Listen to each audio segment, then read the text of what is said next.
मेरे बेटे ने इतनी मोहब्बत से मुझसे गुहार लगाई कि मैं उसके साथ रहने आ जाऊं, कि मुझे ना कहने में खुद को स्वार्थी महसूस हुआ। लेकिन मैंने अपनी आज़ादी चुनी, अपना स्वाभिमान चुना। तभी उसने चीख कर कहा, जैसे पहले कभी नहीं कहा था, वो घर अब आपका नहीं रहा, माँ। मैंने कुछ नहीं कहा, बस कांपते हाथों से रजिस्ट्री के कागज निकाले। जो बात मुझे नहीं पता थी वो ये कि अभी तो मैंने कुछ खोया नहीं था, लेकिन सब कुछ खोने वाली थी। अगर ये कहानी आपके दिल को छू जाए तो सब्सक्राइब कर लीजिए। हर दिन एक नई कहानी है जो शायद आपकी ही हो। बताइए आप हमें कहाँ से देख रहे हैं। मेरा नाम कमला देवी शर्मा है, मैं 75 साल की हूँ और मैंने कभी सोचा भी नहीं था कि मेरा अपना बेटा मेरा दिल इस तरह से तोड़ देगा, इतने बेरहमी और निर्दयता से। मुझे विधवा हुए 4 साल हो गए हैं, जब से मेरे प्यारे रमेश इस दुनिया से चले गए और मुझे ये खालीपन दे गए जो किसी चीज से भरता नहीं। और मैं सोचती थी कि मैंने सबसे बड़ा दर्द झेल लिया जो एक औरत महसूस कर सकती है, लेकिन मैं पूरी तरह गलत थी। सबसे बड़ा दर्द अपने पति को 47 साल की शादी के बाद खोने से नहीं आया, बल्कि ये जानने से आया कि मेरा बेटा राजीव असल में कौन था। वही बच्चा जिसे मैंने 2.5 किलो का होते हुए दूध पिलाया था, जिसे मैंने इसी आंगन में चलना सिखाया था, जिसकी मैंने ऐसे रक्षा की थी जैसे एक शेरनी अपने बच्चों की करती है। मई का एक गुरुवार था जब राजीव मेरे घर आया, उस मुस्कान के साथ जो मैं उसके कुछ हफ्तों के होने से जानती थी। वो घर की बनी जलेबियां लाया था जो स्वर्ग की खुशबू दे रही थी, और वो कड़क चाय जो वो बिल्कुल अपने पिता की तरह बनाना जानता था, अदरक की वो चुटकी डालकर जो मुझे बहुत पसंद थी। वो उस लकड़ी की मेज पर बैठा जहां हमने हजारों बार पारिवारिक खाना खाया था, जहां उसने स्कूल का होमवर्क किया था, जहां हमने उसके जन्मदिन मनाए थे। माँ, उसने कहा उस मधुर आवाज में जो मुझे रमेश की जवानी की याद दिला देती थी, मेरे पास एक प्रस्ताव है जो आपको बहुत पसंद आएगा। मैं उसे उन माँ की आंखों से देख रही थी जो कभी भी अपने बेटे को उस लाचार बच्चे के अलावा नहीं देखती जिसे सुरक्षा की जरूरत होती है। मुझे कैसे पता चलता कि कैसा धोखा आने वाला था। आप मेरे और प्रिया के साथ क्यों नहीं रहने आ जाती? उसने पूछा इतनी मिठास से कि मेरी इस थकी हुई देह की सबसे गहरी हड्डियों तक पहुंच गई। उसकी आवाज किसी जादू की तरह लग रही थी, उन वादों की तरह जिन्हें इंसान मानना चाहता है क्योंकि वो उस शख्स की तरफ से आते हैं जिसे वो सबसे ज्यादा प्यार करता है। घर बहुत सूना लगता है जब से पापा नहीं रहे, और हमारे पास तो 2 साल पहले खरीदे नए घर में काफी जगह है।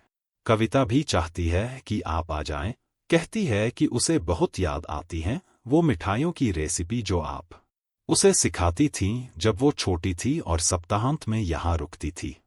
उसकी बातें इतनी सच्ची लग रही थीं, इतनी सच्चे प्यार से भरी, कि एक लंबे पल के लिए मुझे लगा कि मेरे सामने वही परफेक्ट बेटा है जो मैंने हमेशा सोचा था कि मैंने और रमेश ने पाला है। मेरा अकेली बूढ़ी औरत का दिल दोपहर की धूप में रखे मक्खन की तरह पिघल गया। लेकिन मेरे अंदर कहीं बहुत गहराई में कुछ, शायद एक मेहनतकश औरत का वो पवित्र स्वाभिमान जिसने सब कुछ अपनी मेहनत से कमाया है, शायद इतने नुकसानों के बाद अपनी इज्जत बरकरार रखने की वो बेताब जरूरत, मुझे उस लुभावने प्रस्ताव पर शक करने पर मजबूर कर दिया। बेटा, मैंने बहुत धीरे से कहा, हर शब्द को तौलते हुए जैसे कोई खतरनाक जमीन पर चलता है, तुम्हारे इस उदार प्रस्ताव के लिए बहुत शुक्रिया, लेकिन मैं यहाँ अपने घर में बहुत अच्छी हूँ। मैंने देखा कि उसकी मुस्कान किनारों पर थोड़ी तनी, जैसे वो बचपन में होती थी जब उसे वो नहीं मिलता था जो वो चाहता था, लेकिन वो उसी जिद के साथ जोर देता रहा जो उसे मुझसे ही विरासत में मिली थी। माँ, आराम से सोच लीजिए, आप अब उतनी जवान नहीं रही जितनी पहले थीं, और अगर यहाँ बिल्कुल अकेले, किसी के बिना, आपको कुछ हो गया तो कौन मदद करेगा? वो पड़ोसी जो आपस में बात भी नहीं करते? वो एक तरह से सही था, लेकिन मेरा घर मेरा पवित्र राज्य था, मेरी आजादी का आखिरी किला था। ये घर मैंने पूरी तरह अपने इन्हीं घट्टे पड़े हाथों से बनाया है, मैंने समझाया जबकि गर्व से उन दीवारों की तरफ इशारा किया जो मैंने 42 साल पहले ईंट करके खड़ी की थीं, जब मैं जवान थी और मजबूत थी और मेरे बड़े बड़े सपने थे। इसी घर में तुम पैदा हुए थे, उस पिछले कमरे में, यहीं तुम बड़े हुए इन गलियारों में दौड़ते हुए, यही तुम्हारे पिता और मैं पूरे दशकों तक बेहद खुश रहे। ये सिर्फ ईंट और सीमेंट का घर नहीं है, राजीव बेटा, ये मेरी पूरी जिंदगी है, जो हर कोने में, हर दीवार में, हर खिड़की में समाई हुई है। उसने सिर हिलाया, लेकिन मैंने उसकी भूरी आंखों में कुछ बहुत अजीब देखा, जैसे वो कुछ हिसाब लगा रहा था जो मैं नहीं देख सकती थी, जैसे वो अपने दिमाग में कोई गणित का सवाल हल कर रहा हो। लेकिन माँ, उसने एक ऐसी आवाज में जोर दिया जो अब उतनी मीठी नहीं लग रही थी, घर एक बुजुर्ग अकेली इंसान के लिए बहुत बड़ा है। ये जगह और पैसे की बहुत बड़ी बर्बादी है। वो शापित शब्द मुझ पर ऐसे गिरा जैसे सर्दियों में बर्फीले पानी की बाल्टी। बर्बादी? मैंने पूछा, उस दर्द को छुपा नहीं पाई जो मेरे सीने को भाले की तरह छेद रहा था। मेरा घर तुम्हारे लिए बर्बादी है? राजीव को तुरंत समझ आ गया कि उसने बहुत बड़ी गलती कर दी है और उसने बेताबी से उसे ठीक करने की कोशिश की, लेकिन नुकसान हो चुका था। शब्द गोलियों की तरह उसके मुंह से निकल चुके थे। नहीं, माँ, मेरा मतलब ये नहीं था। मैं कह रहा हूं कि आप हमारे साथ कहीं ज्यादा आराम से रह सकती हैं, ज्यादा साथ में, बिना किसी चिंता के। प्रिया भी पूरी तरह सहमत है कि आप आ जाएं। उसने अपनी पत्नी का जिक्र किया, लेकिन मैं अच्छे से जानती थी कि वो कभी भी मेरे साथ ज्यादा स्नेह से पेश नहीं आई। वो हमेशा मुझे पारिवारिक समारोहों में एक परेशानी की तरह देखती थी, एक परछाई की तरह जो उसकी महत्वपूर्ण बातचीत पर साया डालती है।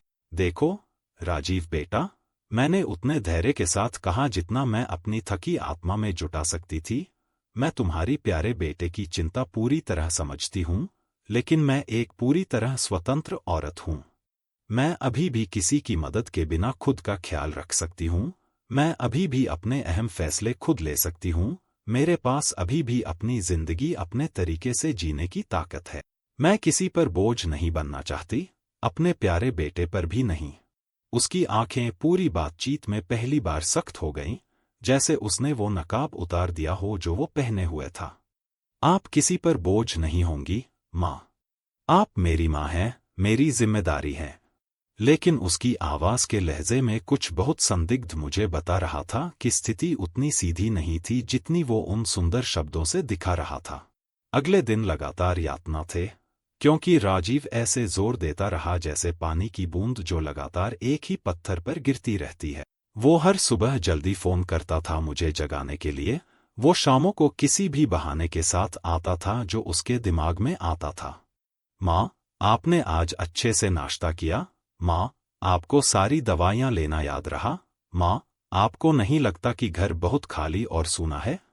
ये एक लगातार और व्यवस्थित सैन्य अभियान की तरह था, मेरी राय बदलने के लिए, मेरे प्रतिरोध को तोड़ने के लिए, जैसे एक सूखी टहनी टूटती है।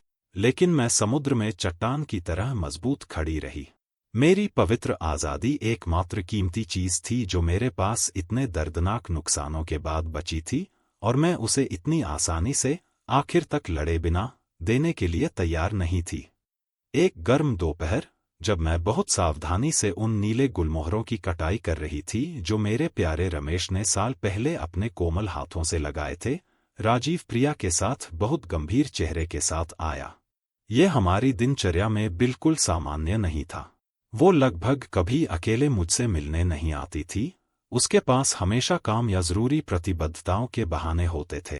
सासू माँ, उसने कहा उस पूरी तरह नकली मुस्कान के साथ जो वो हमेशा नाटक के मुखौटे की तरह पहनती थी। राजीव ने मुझे पारिवारिक प्रस्ताव के बारे में विस्तार से बताया। मुझे लगता है कि ये बेहतरीन विचार है कि आप हमारे साथ एक संयुक्त परिवार की तरह रहने आ जाएं। मैं चुपचाप कटाई करती रही, उसकी आंखों में देखे बिना, अपने गुलमोहरों पर ध्यान केंद्रित किए हुए। प्रिया, चिंता के लिए दिल से शुक्रिया, लेकिन मेरा फैसला पूरी तरह हो चुका है और बदलने वाला नहीं है।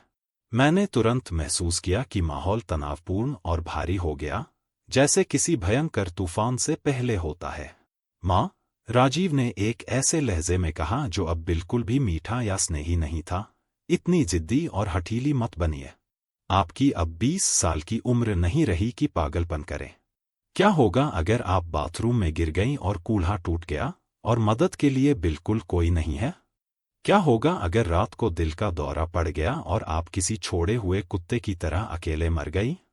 उसके सवाल में कुचलने वाला तर्क था, लेकिन मैंने 75 लंबे साल अपने अहम फैसले खुद लेते हुए जिए थे, गलतियां करते हुए और सीखते हुए, लेकिन हमेशा अपनी किस्मत की मालिक रहते हुए। बेटा, जब वो अटल पल आएगा, तब देखेंगे क्या करना है। लेकिन जब तक मैं पूरी तरह अपना ख्याल खुद रख सकती हूँ, मैं यहाँ अपने घर में रहूंगी जब तक भगवान चाहे। मैंने साफ देखा कि उसने प्रिया के साथ एक साजिश भरी नज़र का आदान प्रदान किया, एक राजों से भरी नज़र जो मुझे बिल्कुल पसंद नहीं आई। उस अंतहीन रात, उनके मुझे अकेला छोड़कर चले जाने के बाद अपने विचारों के साथ, मैं हॉल में बैठी रही रमेश की फ्रेम की हुई तस्वीरों को घूरते हुए जो खाने की मेज पर रखी थीं, उस पीले लैंप से रोशन जिसे उन्होंने चुना था। तुम मेरी जगह क्या करते, मेरे शाश्वत प्यार? मैंने उनकी मुस्कुराती तस्वीर से पूछा, जैसे मैं उनके जाने के बाद से हर रात धार्मिक रूप से करती थी। क्या तुम्हें लगता है कि मैं बहुत घमंडी और हठीली हो रही हूं? या तुम्हें लगता है कि इस सारी जिद के पीछे कुछ और है? घर की गहरी खामोशी ने मुझे गूंज के साथ जवाब दिया, लेकिन उस पवित्र खामोशी में मैं वो शांति पाती थी जो मुझे जीते रहने के लिए इतनी जरूरी थी। मुझे नहीं पता था कि ये लंबे समय में आखिरी बार था जब मैं अपने दिल में वो सच्ची शांति महसूस करने वाली थी। मेरी जिंदगी का सबसे भयानक तूफान अभी क्षितिज पर बनना शुरू ही हुआ था। वो घर मेरे लिए सिर्फ ईंटों की 4 दीवारें और खपरेल की छत नहीं था। ये 42 पूरे सालों की ईमानदार और त्यागमयी मेहनत की जीवित गवाही था, धूप से झुर्रीदार माथे के लगातार पसीने से सच हुए विशाल सपनों की। हर ईंट मैंने खुद अपने हाथों से रखी थी। कपड़ा मिल में 11 घंटे की थकाऊ पाली के बाद सप्ताहांत में अथक मेहनत करते हुए जब मैं घर आती थी, मांसपेशियां दर्द से भरी लेकिन आत्मा उम्मीद से भरी। मेरे प्यारे रमेश एक परफेक्ट साथी की तरह मेरी मदद करते थे, बड़े से फावड़े से सीमेंट मिलाते हुए, पानी की बाल्टियां उठाते हुए जो उनके जितनी ही भारी होती थीं, हमेशा मेरे साथ बिना शर्त, जैसे वो अपनी पूरी जिंदगी भर वो असाधारण इंसान थे। हम तब जवान थे, बस 28 साल के थे, अनंत उम्मीदों और हमारा इंतजार कर रहे भविष्य के लिए शानदार योजनाओं से भरे।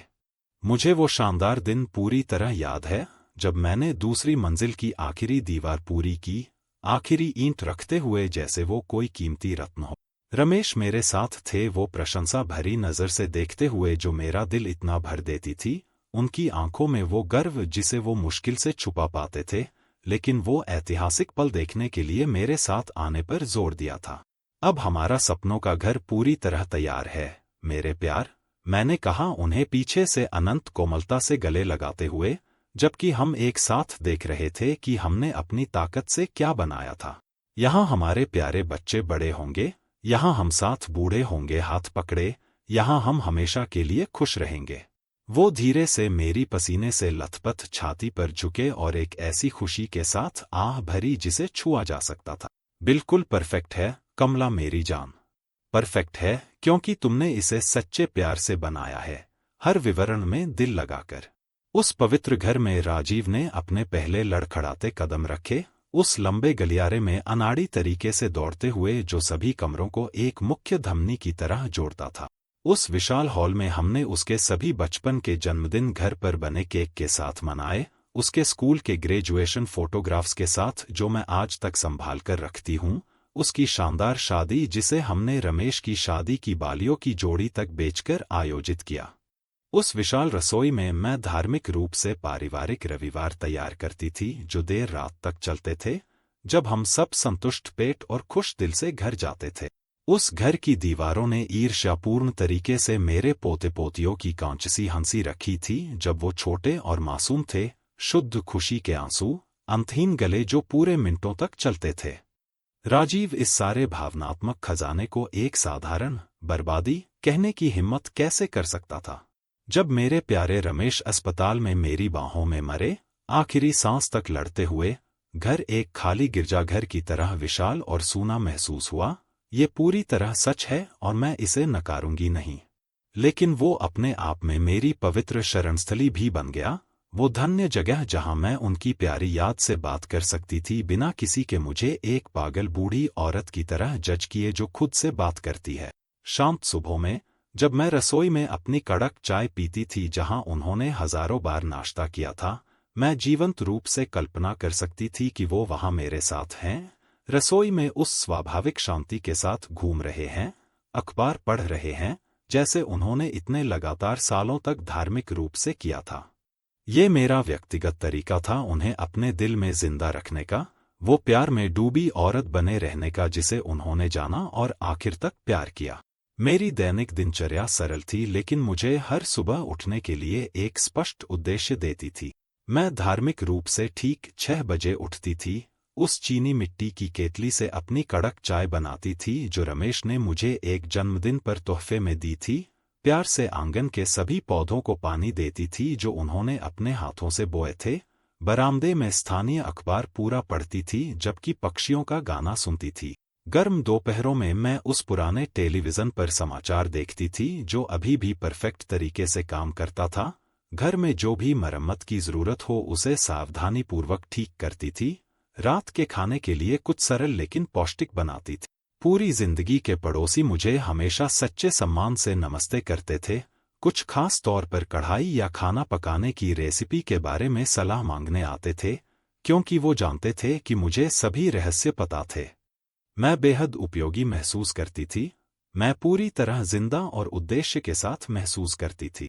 मुझे स्वेच्छा से इस सब को क्यों छोड़ना था जो मुझे खुश करता था?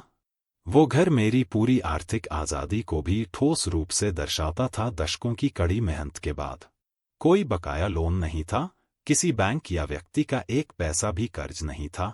मैंने इसे पूरी तरह 11 साल पहले अपनी बचत के आखिरी पैसे से चुका दिया था।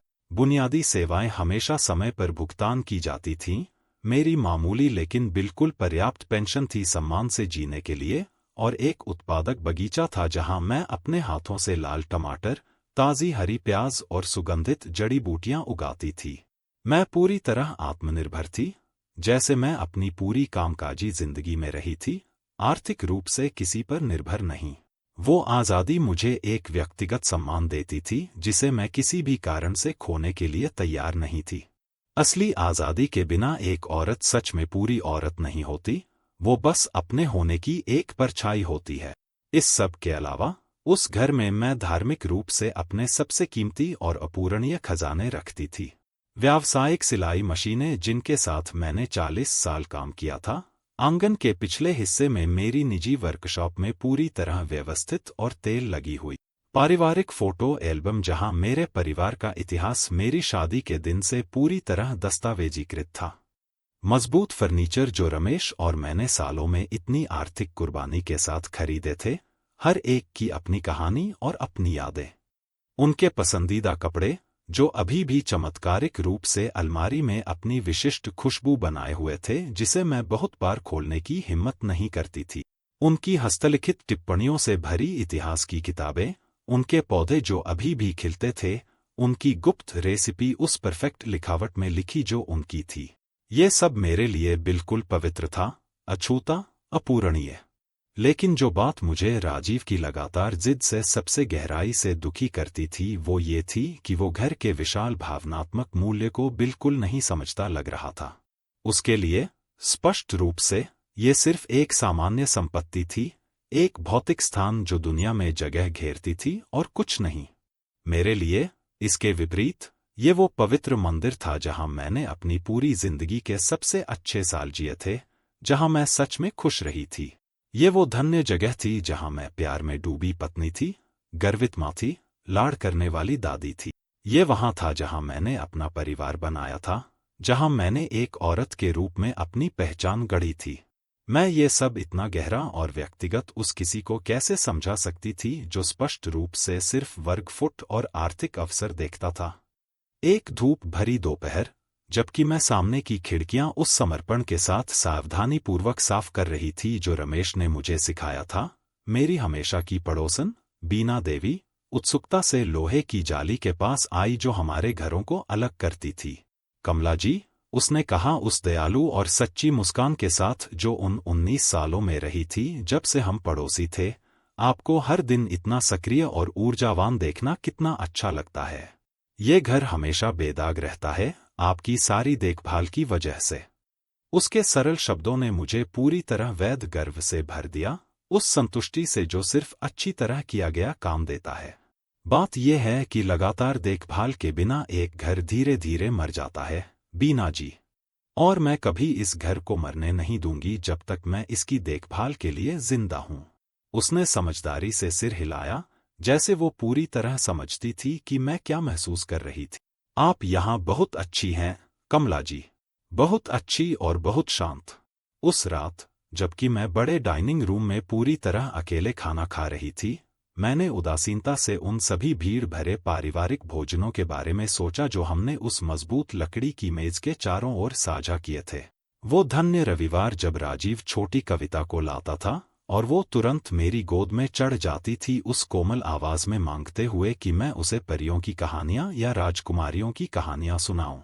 प्रिया हमेशा काम के किसी बहाने से देर से आती थी और तत्काल प्रतिबद्धताओं का हवाला देकर जल्दी चली जाती थी, लेकिन राजीव और बच्ची देर रात तक मेरे साथ रहते थे, खेलते हुए, हंसते हुए, साझा करते हुए। वो सब इतना सुंदर कब बदल गया?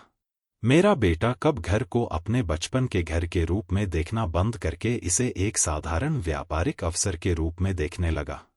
अपने अकेले बिस्तर पर सोने से पहले, जैसे मैं बिना किसी अपवाद के हर रात धार्मिक रूप से करती थी, मैं सम्मानपूर्वक खाने की मेज पर रखी रमेश की फ्रेम वाली तस्वीर के सामने खड़ी हुई, लैंप की पीली रोशनी से धीरे से रोशन। मेरे शाश्वत प्यार, मैंने बहुत धीमी आवाज में कहा ताकि कोई और सुन न सके, हमारा पवित्र घर असली खतरे में है, लेकिन मुझे अभी भी ठीक ठीक नहीं पता कि किस तरह का खतरा है। राजीव इतनी जिद करता है और इतनी बेताबी से कि ये अब बेटे का प्यार नहीं लगता, ये पूरी तरह कुछ और लगता है। तस्वीर मुझे उन मीठी और बुद्धिमान आंखों से घूर रही थी जिन्हें मैं इतने सालों की खुशहाल शादी के बाद इतनी अच्छी तरह जानती थी, जैसे वो मुझे तत्काल किसी भयानक चीज की चेतावनी देना चाहती हो जो पास आ रही थी। लेकिन मैं अभी भी उस राक्षसी विश्वासघात की कल्पना भी नहीं कर सकती थी जो मेरी पीठ पीछे पूरी खामोशी में पक रहा था। हमारी बातचीत के बाद के हफ्ते एक सूक्ष्म लेकिन लगातार यातना में बदल गए, क्योंकि राजीव ने मेरे साथ अपना व्यवहार पूरी तरह बदलना शुरू कर दिया, उन तरीकों से जो शुरुआत में हानिरहित लगे लेकिन धीरे धीरे मुझे घबराने लगे। वो अब घर की बनी जलेबियों या पहले जैसी सच्ची मुस्कान के साथ नहीं आता था, बल्कि एक छुपे हुए एजेंडे के साथ आता था जिसे मैं महसूस कर सकती थी लेकिन सटीक शब्दों में परिभाषित नहीं कर सकती थी। उसके दौरे ज्यादा बार बार लेकिन कम स्नेहपूर्ण हो गए, सहज से ज्यादा गणना किए हुए। वो हमेशा प्रिया के साथ या सब कुछ ठीक है कि जांच करने से संबंधित बहानों के साथ आता था, जैसे मैं एक छोटी बच्ची हूं जो अपने घर की देखभाल करने में असमर्थ है। माँ, वो कहता था जबकि हर कोने का आलोचनात्मक नजरों से निरीक्षण करता था, क्या आपको नहीं लगता कि ये घर अकेले संभालने के लिए बहुत बड़ा है? वो सवाल अगले दिनों में एक खराब रिकॉर्ड की तरह दोहराया जाता रहा, हर बार ज्यादा परेशान करने वाली जिद के साथ। जून की एक खास गर्म दोपहर, जबकि मैं शांति से पिछले बगीचे में अपने टमाटरों को पानी दे रही थी, मैंने अपने घर के सामने सड़क पर जानी पहचानी आवाजें बातचीत करते हुए सुनी। राजीव बीना देवी, मेरी विश्वसनीय पड़ोसन से बात कर रहा था, लेकिन बातचीत का लहजा मुझे अजीब और चिंताजनक लगा। मैं चुपचाप उस खिड़की के पास गई जो सामने की तरफ खुलती थी और एक बातचीत के टुकड़े सुन सकी जिसने मेरी नसों में खून जमा दिया। बात यह है कि वो अब अकेले रहने के लिए बहुत बुजुर्ग हो गई हैं, राजीव एक ऐसी आवाज में कह रहा था जो चिंतित लग रही थी लेकिन जिसमें कुछ नकली था, कुछ नाटकीय था। कभी कभी मुझे बहुत डर लगता है कि सोचकर कि उन्हें कुछ हो सकता है और दिनों बाद तक किसी को पता नहीं चलेगा। बीना देवी समझदारी भरी बुदबुदाहट के साथ जवाब दे रही थी, लेकिन मैं जानती थी कि वो मेरी दिनचर्या पूरी तरह जानती थी और जानती थी कि मैं अपनी उम्र के लिए बेहतरीन शारीरिक और मानसिक स्थिति में थी। उस जासूसी बातचीत में जो बात मुझे सबसे ज्यादा परेशान कर गई वो शब्द खुद नहीं थे, बल्कि वो गणना किया हुआ तरीका था जिसमें राजीव उन्हें कह रहा था, जैसे वो पड़ोसियों के दिमाग में मेरी स्वतंत्र रूप से जीने की क्षमता के बारे में संदेह के बीज बो रहा हो। ये ऐसा था जैसे वो मेरे खिलाफ एक अदृश्य न्यायिक मामला बना रहा हो, गवाहियां और राय इकट्ठा कर रहा हो जो उसकी इस कहानी का समर्थन कर सकें कि मैं एक जर्जर बूढ़ी औरत थी जिसे लगातार निगरानी की जरूरत थी। जब उसने बीना देवी से बात खत्म की, मैंने उसे हरीश काका के घर की तरफ चलते देखा, बाईं तरफ के पड़ोसी, और बिल्कुल वही बातचीत दोहराते हुए उन्हीं चिंतित शब्दों के साथ और उसी परफेक्ट अभिनय के साथ। ये संयोग नहीं था, ये एक संगठित और व्यवस्थित अभियान था। उसी हफ्ते मेरे घर पर अजीब टेलीफोन कॉल आने लगीं, हमेशा उन खास समयों पर जब राजीव जानता था कि मैं आराम कर रही हूं या दोपहर के समाचार देख रही हूं। शुरुआत में मैंने सोचा कि ये गलत नंबर या परेशान करने वाले सेल्समैन हैं, लेकिन बाद में मुझे एहसास हुआ कि कोई व्यवस्थित रूप से मेरे समय की जांच कर रहा था, पता लगा रहा था कि मैं घर पर कब हूं और कब नहीं। एक दोपहर मैंने सामान्य से ज्यादा तेजी से फोन उठाया और साफ सुना कि कैसे एक शब्द कहे बिना तुरंत फोन काट दिया गया। अगले दिन मैंने अनायास ही राजीव को उसकी सहज विजिट के दौरान इस बारे में बताया, और मैंने देखा कि वो थोड़ा घबरा गया और तुरंत विषय बदल दिया, मुझसे पूछते हुए कि क्या मैंने फोन का बिल भरा है या लाइन में कोई समस्या है। लेकिन सबसे चिंताजनक संकेत तब शुरू हुए जब राजीव घर के रजिस्ट्री कागजात और मेरे महत्वपूर्ण कानूनी दस्तावेजों के बारे में बहुत विशिष्ट सवाल पूछने लगा। माँ, उसने एक दिन पूछा जबकि वो कुछ पुराने कागजात व्यवस्थित करने में मदद करने का नाटक कर रहा था, आप घर के सभी दस्तावेज कहाँ रखती हैं? ये जरूरी है कि मुझे पता हो अगर कुछ अप्रत्याशित हो गया तो। मैंने उसे समझाया कि मेरे पास सब कुछ एक छोटे तिजोरी में पूरी तरह व्यवस्थित है, जो मैंने साल पहले खरीदी थी, लेकिन मैंने देखा कि उसकी आंखें एक ऐसी दिलचस्पी से चमकी जो मुझे बिल्कुल पसंद नहीं आई। और आपके पास मूल रजिस्ट्री की कॉपी है? उसने एक जिज्ञासा के साथ जोर दिया जो सामान्य होने के लिए बहुत तकनीकी लग रही थी। क्या नोटरी ने आपको सभी जरूरी दस्तावेज दिए थे जब आपने लोन चुकाना खत्म किया? जो बात सच में मुझे चौंका गई वो थी जब उसने सुझाव देना शुरू किया, शुरुआत में बहुत सूक्ष्मता से, कि ये ज्यादा सुरक्षित होगा अगर उसके पास मेरे बैंक खातों और महत्वपूर्ण दस्तावेजों तक पहुंच हो, अगर मुझे कुछ हो गया तो। प्यारी माँ, वो उस चिकनी आवाज में कहता था जिसे उसने परफेक्ट किया था, आपकी उम्र में सब कुछ व्यवस्थित रखना बहुत जरूरी है। क्या हम नोटरी के साथ एक अपॉइंटमेंट ले ये देखने के लिए कि आपके सभी कागजात अपडेट हैं? उसके सुझाव सतह पर तर्कसंगत लगते थे, लेकिन मेरे अंदर कुछ सहज मुझे बता रहा था कि इस सारी दिखावटी चिंता के पीछे एक छुपा हुआ एजेंडा था। जब मैंने उसे कहा कि मैं अपने मामले खुद संभालना पसंद करूंगी, मैंने देखा कि वो निराश हो गया और अपनी नाराजगी को एक जबरदस्ती की मुस्कान के पीछे छुपाने की कोशिश की जो उसकी आंखों तक नहीं पहुंची।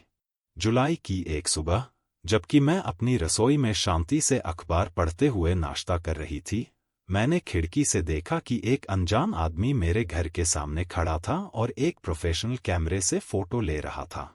वो कोई आकस्मिक पर्यटक नहीं था या कोई जो मासूम कारणों से मोहल्ले को दस्तावेजीकृत कर रहा हो, बल्कि वो स्पष्ट रूप से विशेष रूप से मेरी संपत्ति को अलग अलग कोणों से फोटो खींच रहा था, जैसे ये कोई मूल्यांकन या तकनीकी अध्ययन हो। मैं तुरंत बाहर गई उससे पूछने के लिए कि वो क्या कर रहा था, लेकिन जब उसने मुझे पास आते देखा तो उसने तुरंत कैमरा रख दिया और बिना कोई स्पष्टीकरण दिए बहुत तेजी से चला गया। उसी दोपहर मैंने राजीव को फोन किया उसे अजीब घटना बताने के लिए, और उसकी प्रतिक्रिया बहुत शांत थी, बहुत तैयार थी, जैसे वो पहले से जानता था कि मैं किस बारे में बात कर रही हूँ। मेरे घर की कीमत के बारे में राजीव की टिप्पणियां और ज्यादा बार-बार और विशिष्ट होती गईं, जैसे उसने क्षेत्र के रियल एस्टेट बाजार की विस्तार से जांच की हो। क्या आपको पता है कि कोने वाला घर पिछले महीने एक बड़ी रकम में बिका? वो अनायास पूछता था जबकि हम चाय पी रहे होते थे। ये अविश्वसनीय है कि इस इलाके में कीमतें कैसे बढ़ गई हैं। आपका घर अब बहुत ज्यादा पैसे का होना चाहिए।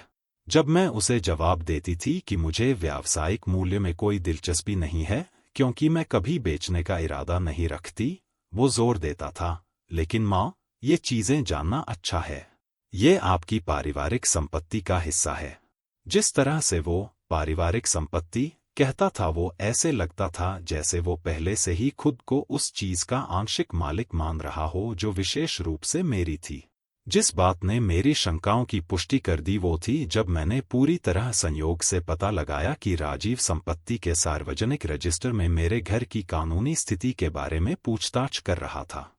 मुझे पता चला क्योंकि सुरेश काका, जो उस दफ्तर में काम करते थे और सालों से मेरे परिवार को जानते थे, मुझे सड़क पर बताया कि मेरा बेटा मेरे नाम पर रजिस्टर्ड संपत्तियों के बारे में जानकारी मांगने गया था। राजीव ने मुझसे संपत्ति हस्तांतरण की पूरी प्रक्रिया समझाने के लिए कहा। सुरेश काका ने मासूमियत से कहा, जाने बिना कि वो मुझे वो जानकारी दे रहे थे जो मेरे अपने बेटे ने गुप्त रखी थी। कहता है कि वो जब जरूरत हो तब कार्यवाही में आपकी मदद के लिए तैयार रहना चाहता है। वो शब्द मेरे सिर पर हथौड़े की तरह गिरे। उस रात मैं 1 मिनट भी नहीं सो सकी, बिस्तर पर करवटें बदलते हुए, जबकि मैं उस पहेली के सभी टुकड़ों को जोड़ने की कोशिश कर रही थी जो मेरी आंखों के सामने बन रही थी। गणना किए हुए दौरे, पड़ोसियों के साथ बातचीत, दस्तावेजों के बारे में सवाल, रहस्यमय फोटोग्राफ्स, संपत्ति रजिस्टर में पूछताछ, सब कुछ एक निष्कर्ष की ओर इशारा कर रहा था जिसे मैं स्वीकार नहीं करना चाहती थी, लेकिन जो हर दिन ज्यादा स्पष्ट होता जा रहा था। मेरा अपना बेटा मेरे घर से संबंधित कुछ योजना बना रहा था, कुछ ऐसा जिसके लिए मेरी कानूनी और आर्थिक स्थिति के बारे में विस्तृत जानकारी की जरूरत थी। मैं रात के दौरान कई बार उठी ये जांचने के लिए कि सभी दरवाजे अच्छे से बंद हैं, अपने ही घर में पहली बार वो भयानक एहसास महसूस करते हुए कि मैं पूरी तरह सुरक्षित नहीं हूं। अगली सुबह, जबकि मैं रमेश की तस्वीर के सामने अपनी सामान्य चाय पी रही थी, मैंने उनसे पहले से कहीं ज्यादा तत्परता से बात की। मेरे प्यार, मैंने एक पीड़ा के साथ कहा जिसे मैं छुपा नहीं सकती थी, मुझे लगता है कि हमारा बेटा हमारे घर के खिलाफ कुछ बहुत बुरा षड्यंत्र रच रहा है। सभी संकेत वहां हैं, लेकिन मैं अभी भी विश्वास नहीं कर सकती कि वो इस तरह से मुझे धोखा देने में सक्षम है। घर की खामोशी ने मुझे गूंज के साथ जवाब दिया जो अलग लग रही थी, पहले से ज्यादा अशुभ। 4 साल की विधवा अवस्था में पहली बार मैंने खुद को सच में अकेला और असुरक्षित महसूस किया, एक असहाय बुजुर्ग महिला की तरह जो उन भेड़ियों द्वारा निगली जाने वाली है जिन्हें उसने खुद अपनी पूरी जिंदगी खिलाया और पाला। जो तूफान आने वाला था वो मेरे सबसे बुरे सपनों में कल्पना से कहीं बदतर होने वाला था। अंतिम टकराव का पल एक विनाशकारी तूफान की तरह आया जो रास्ते में सब कुछ बर्बाद कर देता है। अगस्त का एक बुधवार जिसे मैं कभी अपनी याददाश्त से नहीं मिटा सकूंगी, भले ही मैं 100 साल और जी लूं। राजीव मेरे घर आया प्रिया के साथ, लेकिन इस बार वो जलेबियां या चाय नहीं लाया, बल्कि दस्तावेजों से भरा एक फोल्डर और चेहरे पर वो कठोर भाव जिसने मुझे दर्दनाक रूप से मेरी सास की याद दिला दी जब वो गुस्से में होती थी। कोई स्नेहपूर्ण अभिवादन या गालों पर चुंबन नहीं, वो बस हॉल में ऐसे बैठे जैसे ये कोई व्यापारिक कार्यालय हो, न कि वो घर जहां वो बड़ा हुआ था। माँ, उसने एक ठंडी आवाज में कहा जो मैंने पहले कभी नहीं सुनी थी, हमें आपकी स्थिति के बारे में गंभीरता से बात करनी है। मैं उनके सामने बैठी ऐसा महसूस करते हुए जैसे किसी अदालत द्वारा मेरा न्याय किया जा रहा हो, लेकिन मैं अभी भी उस विश्वासघात की विशालता की कल्पना नहीं कर सकती थी जो मैं खोजने वाली थी। हम आपकी भलाई के बारे में बहुत सोच रहे हैं, राजीव ने जारी रखा जबकि वो गणना की हुई हरकतों के साथ फोल्डर खोल रहा था, और हम इस निष्कर्ष पर पहुंचे हैं कि आप अब इस इतने बड़े घर में अकेले नहीं रह सकती। प्रिया ने उसके बगल में गंभीरता से सिर हिलाया, एक साथी की तरह जिसने अपनी भूमिका परफेक्ट रूप से रिहर्सल कर ली थी। ये आपकी अपनी भलाई के लिए है, सासू माँ। आपकी उम्र में अकेले रहना बहुत बड़ा जोखिम है। मैं उन्हें अविश्वास और बढ़ते दर्द के मिश्रण के साथ सुन रही थी, क्योंकि उनकी आवाजों में प्यार या सच्ची चिंता नहीं थी, बल्कि एक ठंडा संकल्प था जो मेरा खून जमा दे रहा था। लेकिन मैं बिल्कुल ठीक हूं, मैंने शांति बनाए रखने की कोशिश करते हुए कहा, मुझे समझ नहीं आ रहा कि समस्या क्या है। राजीव ने अपनी पत्नी के साथ एक अर्थपूर्ण नजर का आदान प्रदान किया इससे पहले कि वो अपनी स्पष्ट रूप से तैयार योजना के साथ जारी रखे। माँ, आप ठीक नहीं हैं, उसने एक क्रूरता के साथ कहा जो मेरे दिल को एक तेज छुरी की तरह छेद गई। पड़ोसियों ने हमें बताया है कि कभी-कभी वो आपको बगीचे में खुद से बात करते देखते हैं, कि आप महत्वपूर्ण चीजें भूल जाती हैं, कि आपने दूसरे दिन गैस चालू छोड़ दी थी। मैं पूरी तरह जम गई क्योंकि मैं जानती थी कि ये आरोप पूरी तरह झूठे थे। हाँ, मैं रमेश की याद से बात करती थी, लेकिन वो पागलपन नहीं बल्कि शाश्वत प्यार था। मैं कभी कुछ महत्वपूर्ण नहीं भूली थी और मैंने कभी गैस चालू नहीं छोड़ी थी। ये सच नहीं है, मैंने उतने सम्मान के साथ विरोध किया जितना मैं जुटा सकती थी। आप लोग अच्छी तरह जानते हैं कि ये सच नहीं है। लेकिन राजीव ने पहले ही फोल्डर से कुछ कागज निकाले थे और उन्हें मेज पर एक सूखी थपकी के साथ रखा जो पूरे हॉल में गूंज गई। इसके अलावा वो निर्दयता से जारी रहा, ये घर आपकी छोटी पेंशन से बनाए रखने के लिए बहुत महंगा है। टैक्स, सेवाएं, मरम्मत, ये सब आपके लिए बहुत ज्यादा है। प्रिया अपनी गाढ़ी आवाज के साथ हमले में शामिल हो गई, और अगर आपको कुछ हो गया, भगवान न करे, तो ये सारी जिम्मेदारी राजीव पर आ जाएगी। ये उसके लिए उचित नहीं है। मुझे ऐसा लग रहा था जैसे वो मेरे फेफड़ों से हवा निकाल रहे हों, जैसे वो मुझे शब्दों से जिंदा दफना रहे हों। लेकिन ये घर पूरी तरह चुका हुआ है, मैंने कांपती आवाज में उन्हें याद दिलाया। किसी का कुछ बकाया नहीं है और मेरे खर्चे मेरी पेंशन से पूरी तरह कवर हैं। ये ऐसा था जैसे सीमेंट की दीवार से बात करना, क्योंकि वो पहले ही अपना फैसला मुझसे पूछे बिना ले चुके थे और सिर्फ एक पहले से तैयार स्क्रिप्ट का पालन कर रहे थे। तभी राजीव ने वो बम छोड़ा जो मेरी दुनिया को 1000 टुकड़ों में तोड़ने वाला था। माँ, उसने बिना पलक झपकाए सीधे मेरी आंखों में देखते हुए कहा, हमने पहले ही एक बहुत अच्छा वृद्धाश्रम ढूंढ लिया है जहां आपकी बहुत अच्छी देखभाल होगी। वहां 24 घंटे नर्सें हैं, मनोरंजक गतिविधियां हैं, आपकी उम्र की दूसरी बुजुर्ग महिलाएं हैं। आप वहां यहाँ भूत की तरह अकेले रहने से कहीं ज्यादा खुश रहेंगी।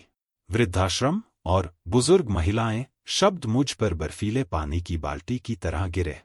वो मुझसे एक आश्रम के बारे में बात कर रहे थे, मुझे एक खतरनाक पागल की तरह बंद करने के बारे में, मुझे मेरे पवित्र घर से उखाड़कर एक ऐसी जगह रखने के बारे में जहां मैं अजनबियों के बीच धीरे धीरे मरने जाऊंगी।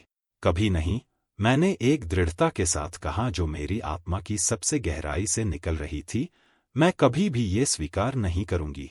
बहस तेज होकर दर्द देने वाले शब्दों और कड़वी फटकारों की खुली लड़ाई में बदल गई। राजीव मुझ पर चिल्ला रहा था कि मैं एक हठीली और बेहोश बूढ़ी औरत हूं, कि मुझे समझ नहीं आता कि मेरे लिए क्या बेहतर है, कि मैं पूरे परिवार पर एक भारी बोझ हूं। प्रिया मेरी स्वार्थीता और मेरे अपने बेटे के प्रति विचार की कमी के बारे में जहरीली टिप्पणियों के साथ उसका समर्थन कर रही थी। मैं एक ऐसी औरत के पूरे आक्रोश के साथ जवाब दे रही थी जिसने अपनी बुढ़ापे में सम्मान के साथ व्यवहार पाने के लिए अपनी पूरी जिंदगी ईमानदारी से काम किया है। ये मेरा घर है, मैं एक ऐसी आवाज में चिल्ला रही थी जिसे मैं अपनी नहीं पहचानती थी। मैंने इसे अपने हाथों से बनाया, मैंने इसे अपने पसीने से चुकाया, और कोई भी मुझे यहाँ से नहीं निकालेगा जब तक मुझ में जान है। लेकिन वो इस प्रतिरोध के लिए तैयार होकर आए थे। लड़ाई के सबसे चरम क्षण में राजीव ने मुझे मेरी पूरी जिंदगी का सबसे क्रूर झटका दिया। वो गुस्से से लाल आंखों के साथ खड़ा हो गया और मुझ पर एक ऐसी आवाज में चिल्लाया जो मेरी हड्डियों तक पहुंच गई, वो घर अब आपका नहीं रहा, माँ। एक बार में समझ लीजिए।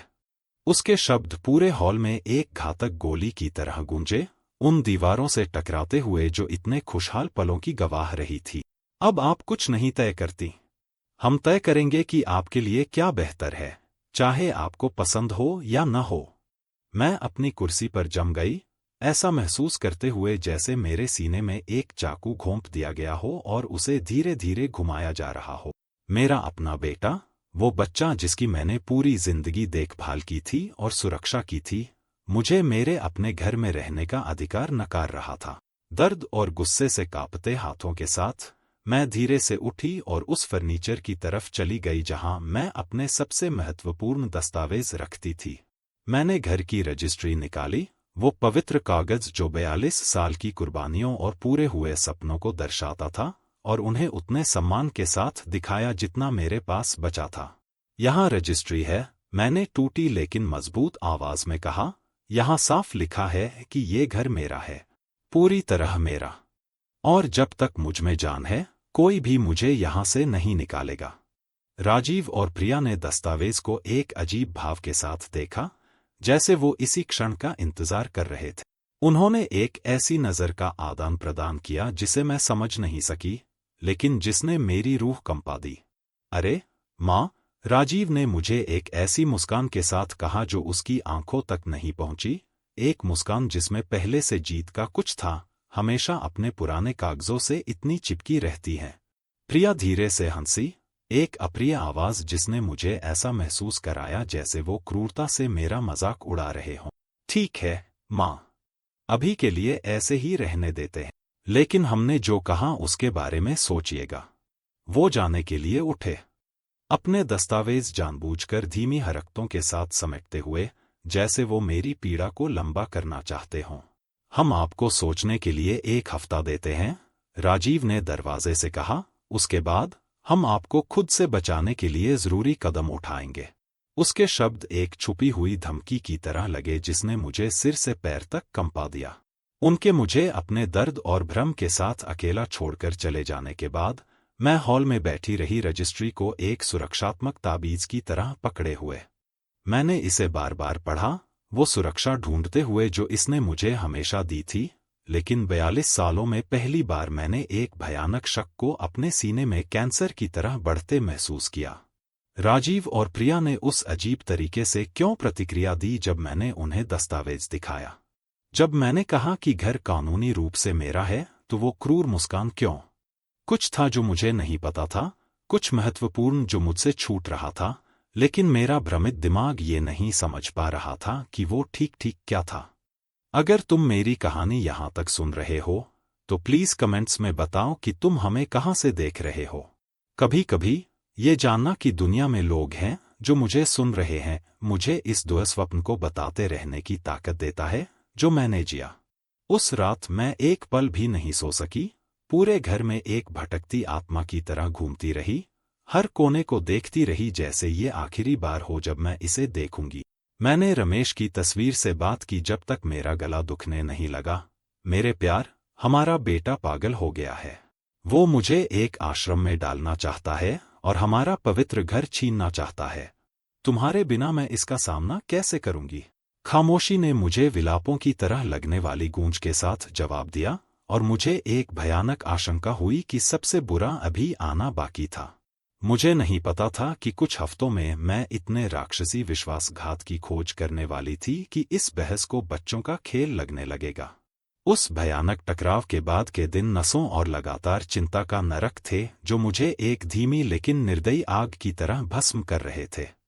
मैं लगातार 3 घंटे से ज्यादा नहीं सो पाती थी। मैं ठंडे पसीने में नहाई हुई उठती थी, राजीव के क्रूर शब्दों और उस अजीब मुस्कान के बारे में सोचते हुए जो उसने तब दी थी जब मैंने उसे अपने घर की रजिस्ट्री दिखाई थी। मैं मुश्किल से कुछ चम्मच खाना खाती थी क्योंकि मेरा पेट पूरी तरह पीड़ा से बंद था और 1 हफ्ते में मेरा 4 किलो वजन कम हो गया था। मेरे हाथ लगातार कांपते थे, मुझे नहीं पता था गुस्से से या डर से, और मेरे सीने में एक दबाव था जो मुझे लगने लगा कि मुझे किसी भी पल दिल का दौरा पड़ सकता है। ऐसा लग रहा था जैसे मेरा अपना शरीर मेरे बेटे के विश्वासघात के खिलाफ विद्रोह कर रहा हो, जैसे मेरे अस्तित्व का हर कोशिका उस वास्तविकता को अस्वीकार कर रहा हो जो मैं जी रही थी। मेरी छोटी बहन शीला ही थी जिसने मुझे वो तारणहार विचार सुझाया जो मेरी कहानी के पूरे पाठ्यक्रम को बदलने वाला था। उसने मुझे इंदौर से फोन किया, जहां वो 19 सालों से रह रही थी, और तुरंत मेरी आवाज में नोटिस किया कि कुछ भयानक हो रहा था। दीदी, तुम्हारी आवाज बहुत खराब लग रही है, उसने उस सच्ची चिंता के साथ कहा जो सिर्फ खून के रिश्तेदार ही रख सकते हैं। तुम्हें क्या हो रहा है? मैंने उसे सब कुछ बताया जो राजीव के साथ हुआ था, हर दर्दनाक विवरण, हर चोट पहुंचाने वाला शब्द, और उसने धार्मिक खामोशी में सुना जब तक मैंने अपना कड़वा वर्णन खत्म नहीं किया। कमला, उसने एक बुद्धिमत्ता के साथ कहा जो सिर्फ साल देते हैं, तुम्हें वहां से कुछ समय के लिए दूर जाने की जरूरत है ताकि साफ दिमाग से सोच सको। मेरे पास आ जाओ कुछ हफ्तों के लिए, दूसरी हवा में सांस लो, अपना दिमाग साफ करो। कभी कभी दूरी हमें चीजों को ज्यादा परिप्रेक्ष्य के साथ देखने में मदद करती है। शुरुआत में मैंने विचार का विरोध किया क्योंकि मैं अपना घर एक दिन के लिए भी नहीं छोड़ना चाहती थी, खासकर खतरे के उन पलों में जब मुझे लगता था कि मुझे इसकी रक्षा करनी है, जैसे एक सैनिक अपनी खाई की करता है। लेकिन शीला ने उस पारिवारिक जिद के साथ जोर दिया जो हमें अपनी माँ से विरासत में मिली थी।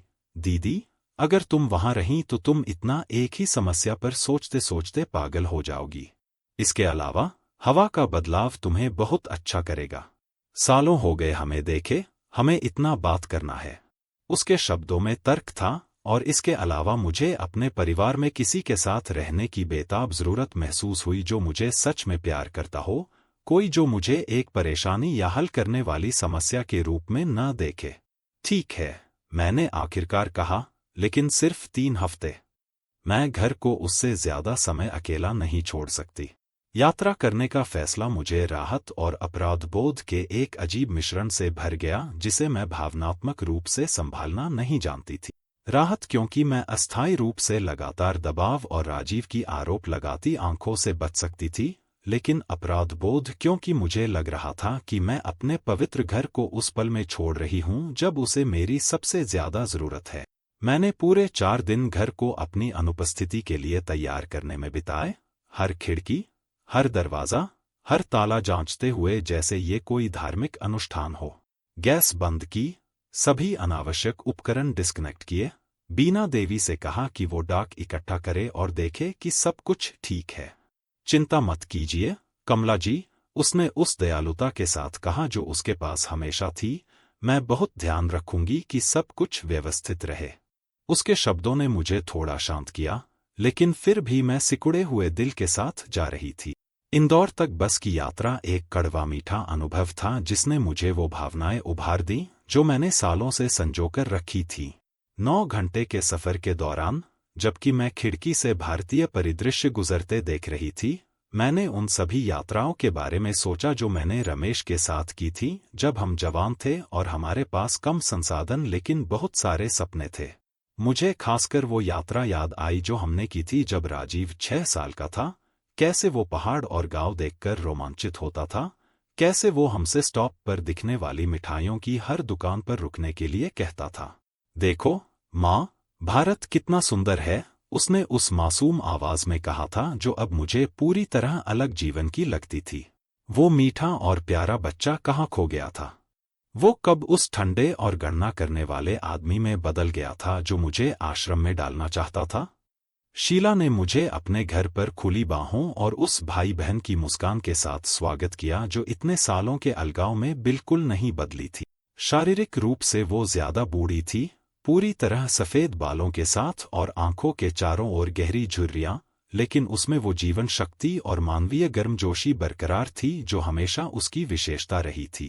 प्यारी दीदी, उसने अपने घर के दरवाजे पर मुझे जोर से गले लगाते हुए कहा, इतने समय बाद तुम्हें यहाँ अपने साथ पाकर कितना अच्छा लग रहा है। उसके पति नितिन ने मेरे बचपन के सभी पसंदीदा व्यंजनों के साथ एक स्वादिष्ट रात का खाना बनाया और हफ्तों में पहली बार मैं असली भूख के साथ खा सकी, महसूस करते हुए कि मेरा पेट सच्चे प्यार से बने घर के खाने का शुक्रिया अदा कर रहा है। उस रात मैं महीनों में पहली बार गहरी नींद सोई, एक ऐसी जगह होने के एहसास से सुलाई गई जहां मुझे सचमुच प्यार किया जाता था और सम्मान दिया जाता था। इंदौर में पहले कुछ दिन मेरी घायल आत्मा और इतने तनाव से बीमार शरीर के लिए एक चमत्कारी मरहम की तरह थे। शीला मुझे ऐतिहासिक केंद्र में घूमने ले गई। हमने उस मंदिर का दौरा किया जहां हम बच्चियों के रूप में खेलती थीं। हम उस बाजार गए जहां हम अपनी दादी के दिए सिक्कों से मिठाइयां खरीदती थीं।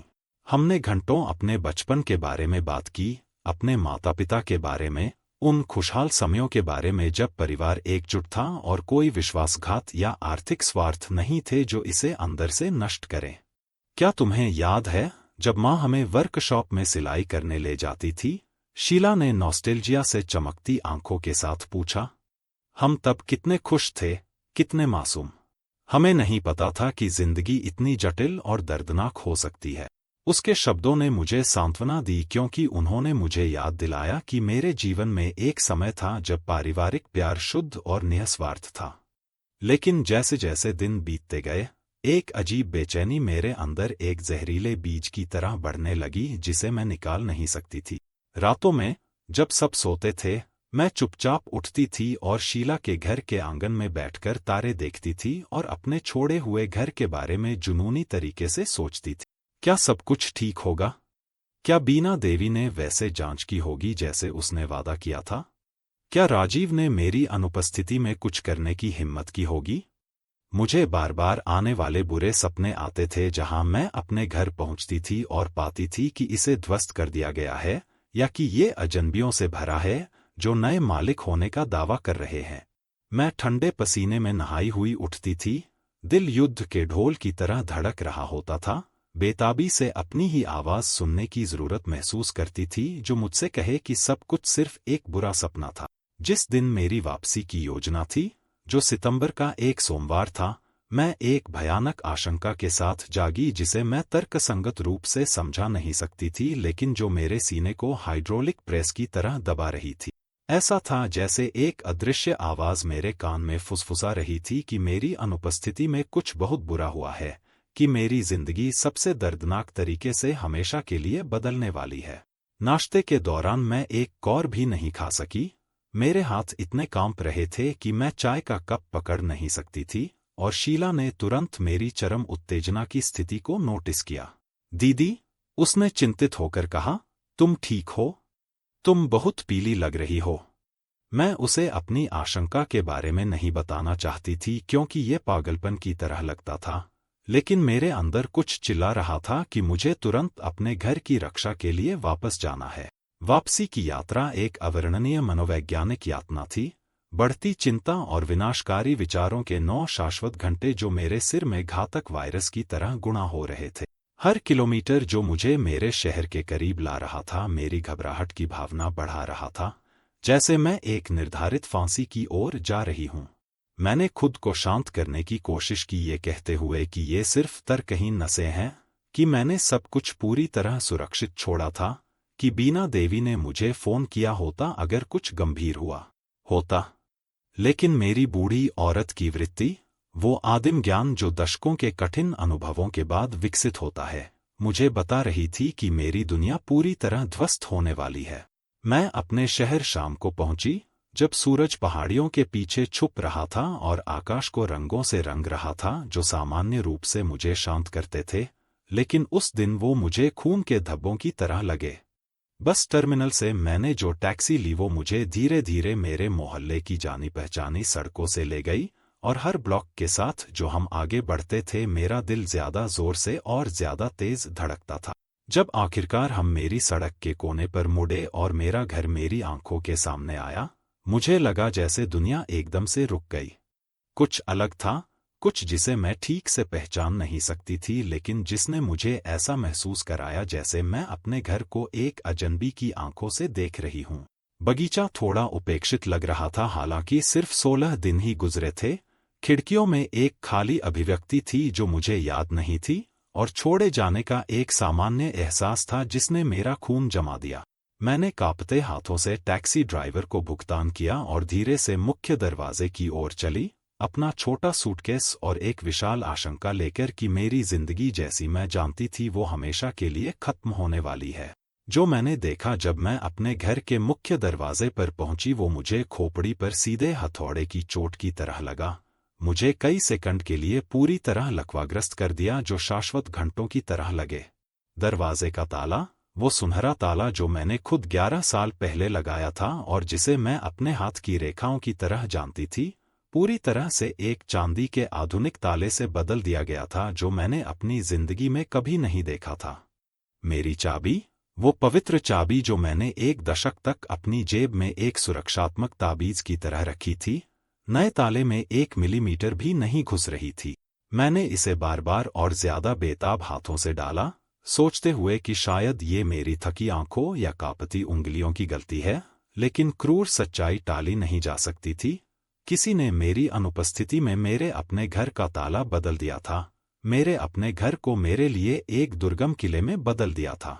दिल इतनी तेजी से खून पंप कर रहा था कि मुझे तत्काल दिल के दौरे का डर लग रहा था। मैं अपने घर के चारों ओर एक घायल जानवर की तरह घूमी जो अपनी पवित्र मांद में घुसने का कोई रास्ता ढूंढ रहा है। मैंने पिछले दरवाजे, नौकरों के कमरे की खिड़की, आंगन के दरवाजे की कोशिश की जहां मैं अपनी सिलाई मशीनें रखती थी। सभी ताले सावधानीपूर्वक बदल दिए गए थे। मेरी सारी चाबियां रातों रात पूरी तरह बेकार हो गई थी। ऐसा था जैसे मेरे अपने घर ने मुझसे विश्वासघात किया हो, जैसे वो दीवारें जो मैंने ईंट करके बनाई थी मेरे खिलाफ हो गई हों। मैं उस बगीचे में खड़ी रही जिसे मैंने अपने हाथों से उगाया था, अपनी ही जिंदगी में एक घुसपैठिए की तरह महसूस करते हुए, एक भूत की तरह जो उस दुनिया में वापस आने की कोशिश कर रहा है जो अब उसकी नहीं है। लेकिन जिस बात ने मुझे भावनात्मक रूप से पूरी तरह तोड़ दिया वो बदले हुए ताले नहीं थे, बल्कि वो स्पष्ट संकेत थे कि अजनबी लोग मेरे पवित्र घर के अंदर रह रहे हैं। सामने की खिड़कियों से मैं ऐसे फर्नीचर देख सकती थी जो मेरे नहीं थे। एक आधुनिक काले चमड़े का सोफा जहां पहले मेरी फूलों वाले कपड़े की कुर्सी थी जो रमेश ने चुनी थी। एक विशाल और सपाट टेलीविजन जहां पहले मेरी लकड़ी की मेज के साथ छोटा टीवी था। मेरे प्यार से सिले नीले पर्दों की जगह बेज रंग के नए पर्दे थे, और खाने की मेज पर जहां हमने हजारों पारिवारिक खाना साझा किए थे फूलदान और सजावट थी जो मैंने अपनी जिंदगी में कभी नहीं देखी थी। ऐसा था जैसे मैं एक समानांतर आयाम में प्रवेश कर गई हूं जहां मेरा घर मौजूद है लेकिन अब मेरा नहीं है, जहां मेरी जिंदगी मिटा दी गई है और पूरी तरह अजनबियों के अस्तित्व से बदल दी गई है।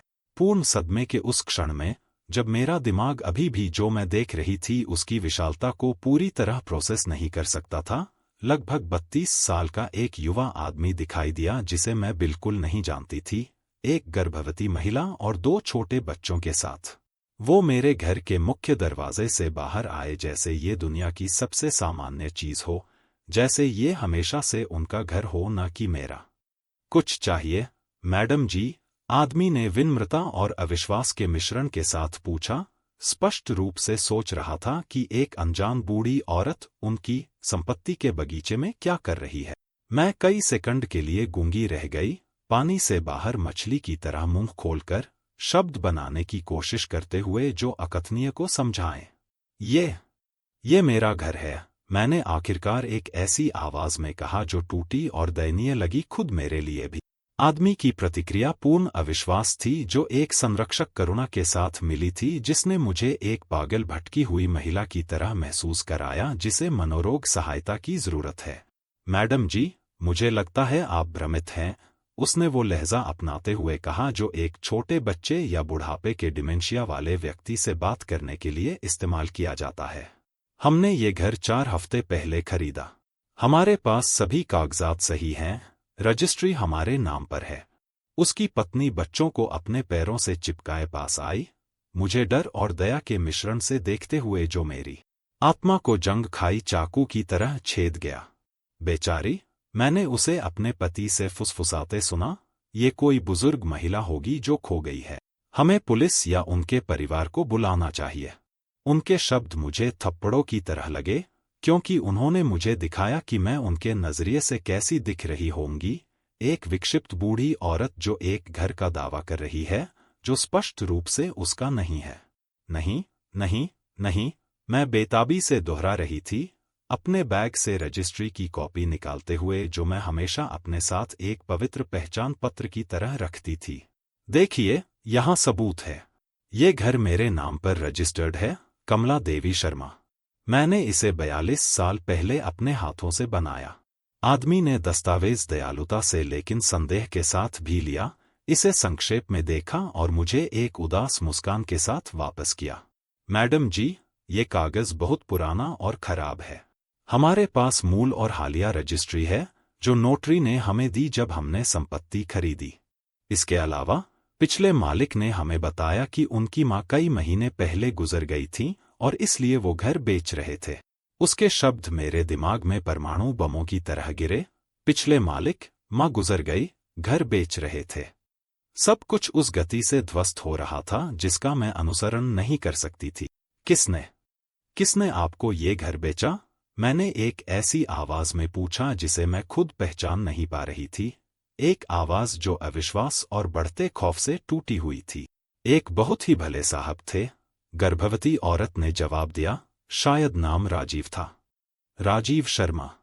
उन्होंने कहा था कि ये प्रॉपर्टी उन्हें उनकी मां से विरासत में मिली है, जिनका हार्ट अटैक से देहांत हो गया।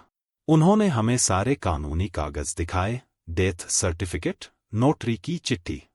सब कुछ बिल्कुल सही लग रहा था। उसके मुंह से निकला हर शब्द ऐसा था जैसे मेरे जिंदा शरीर को कीलों से एक ताबूत में ठोंका जा रहा हो। मेरे अपने बेटे ने खरीदारों से कहकर कि मैं मर चुकी हूं, मेरा घर बेच दिया था। उसने मुझे कागजों पर मार डाला था ताकि मेरा सब कुछ लूट सके। मुझे भूत बनाकर मेरी जिंदगी को ऐसे इस्तेमाल किया जैसे मैं कोई बेनाम चीज हूं। मेरी टांगें इतनी कांपने लगीं कि मुझे सड़क की पटरी पर बैठना पड़ा, वरना मैं फर्श पर ढह जाती। वो परिवार मुझे सच्ची चिंता के साथ लेकिन असहजता के साथ भी देख रहा था। साफ दिख रहा था कि उन्हें समझ नहीं आ रहा था कि एक ऐसी बूढ़ी औरत के साथ क्या करें जो शायद अपना होश खो चुकी थी। हम किसी को बुलाएं आपके लिए? आदमी ने नरमी से पूछा। कोई रिश्तेदार है जो आपको लेने आ सके? उसकी बात की विडंबना पर शायद मैं हंस देती अगर मेरे अंदर से दर्द ने मुझे लगभग जीवित ही न मार दिया होता। हाँ, मेरा परिवार था। एक बेटा जिसने मुझे सबसे नीच तरीके से धोखा दिया था, जिसने मेरी मौत के झूठे कागज बनवाकर मेरा घर बेच दिया, जिसने अपनी लालच के लिए मुझे जिंदा होते हुए भी कागजों पर मार डाला। नहीं, मैंने बमुश्किल निकलती आवाज में कहा, इस वक्त मेरा कोई नहीं है जो मेरी मदद कर सके। मैं उस पटरी पर 1 घंटे से ज्यादा बैठी रही, देखते हुए कि कैसे वो परिवार मेरी चोरी हुई जिंदगी के भीतर बिल्कुल सामान्य तरह से जी रहा था, कैसे बच्चे उस बगीचे में खेल रहे थे जिसे मैंने बोया था, कैसे वो उसी रस्सी पर कपड़े फैला रहे थे जो मैंने अपने हाथों से लगाई थी। ये किसी डरावनी फिल्म की तरह था जहां कुछ अजनबी मेरे जीवन पर कब्जा कर चुके थे, जहां मेरी मौजूदगी मिटाकर उसकी जगह एक ऐसे परिवार की कहानी लिख दी गई थी जिसे ये भी नहीं पता था कि वो मेरे सपनों की राख पर रह रहे हैं। धीरे धीरे सूरज छुप गया, मेरे घर की लाइटें जल उठीं उस बिजली के साथ जिसका बिल मैं दशकों तक भरती रही थी, और मैं वहीं बैठी रही, एक भिखारन की तरह, उस जगह के सामने जो कभी मेरा अपना राज था।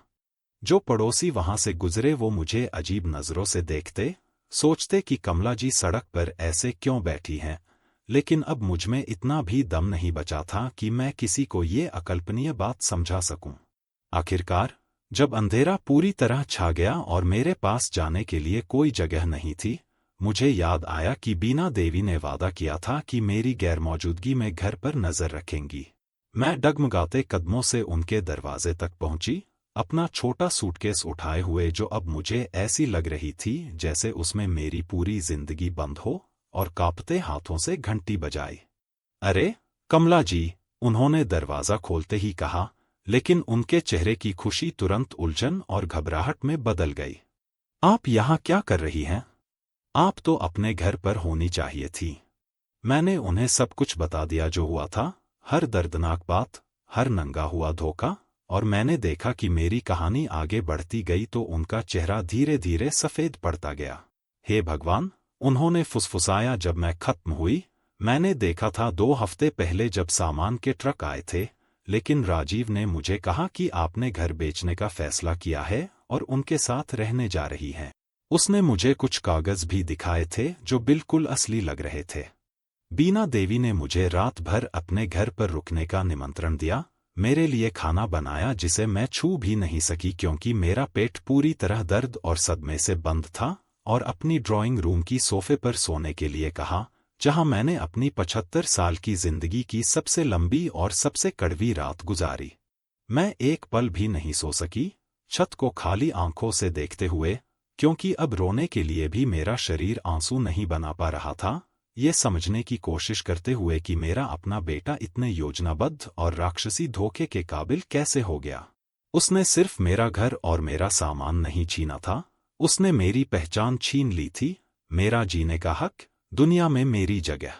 उसने मुझे एक भूत बना दिया था, एक जिंदा लाश जो उस दुनिया में भटक रही थी जहां अब उसका कोई ठिकाना नहीं बचा था।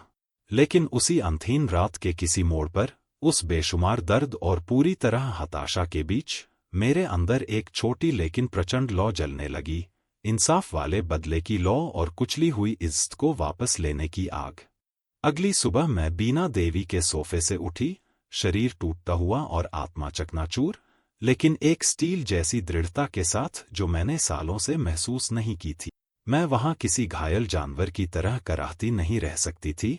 मुझे अपनी लूटी हुई जिंदगी वापस लेने के लिए कुछ ठोस करना था और अपने ही बेटे के राक्षसी विश्वासघात को पूरी दुनिया के सामने बेनकाब करना था।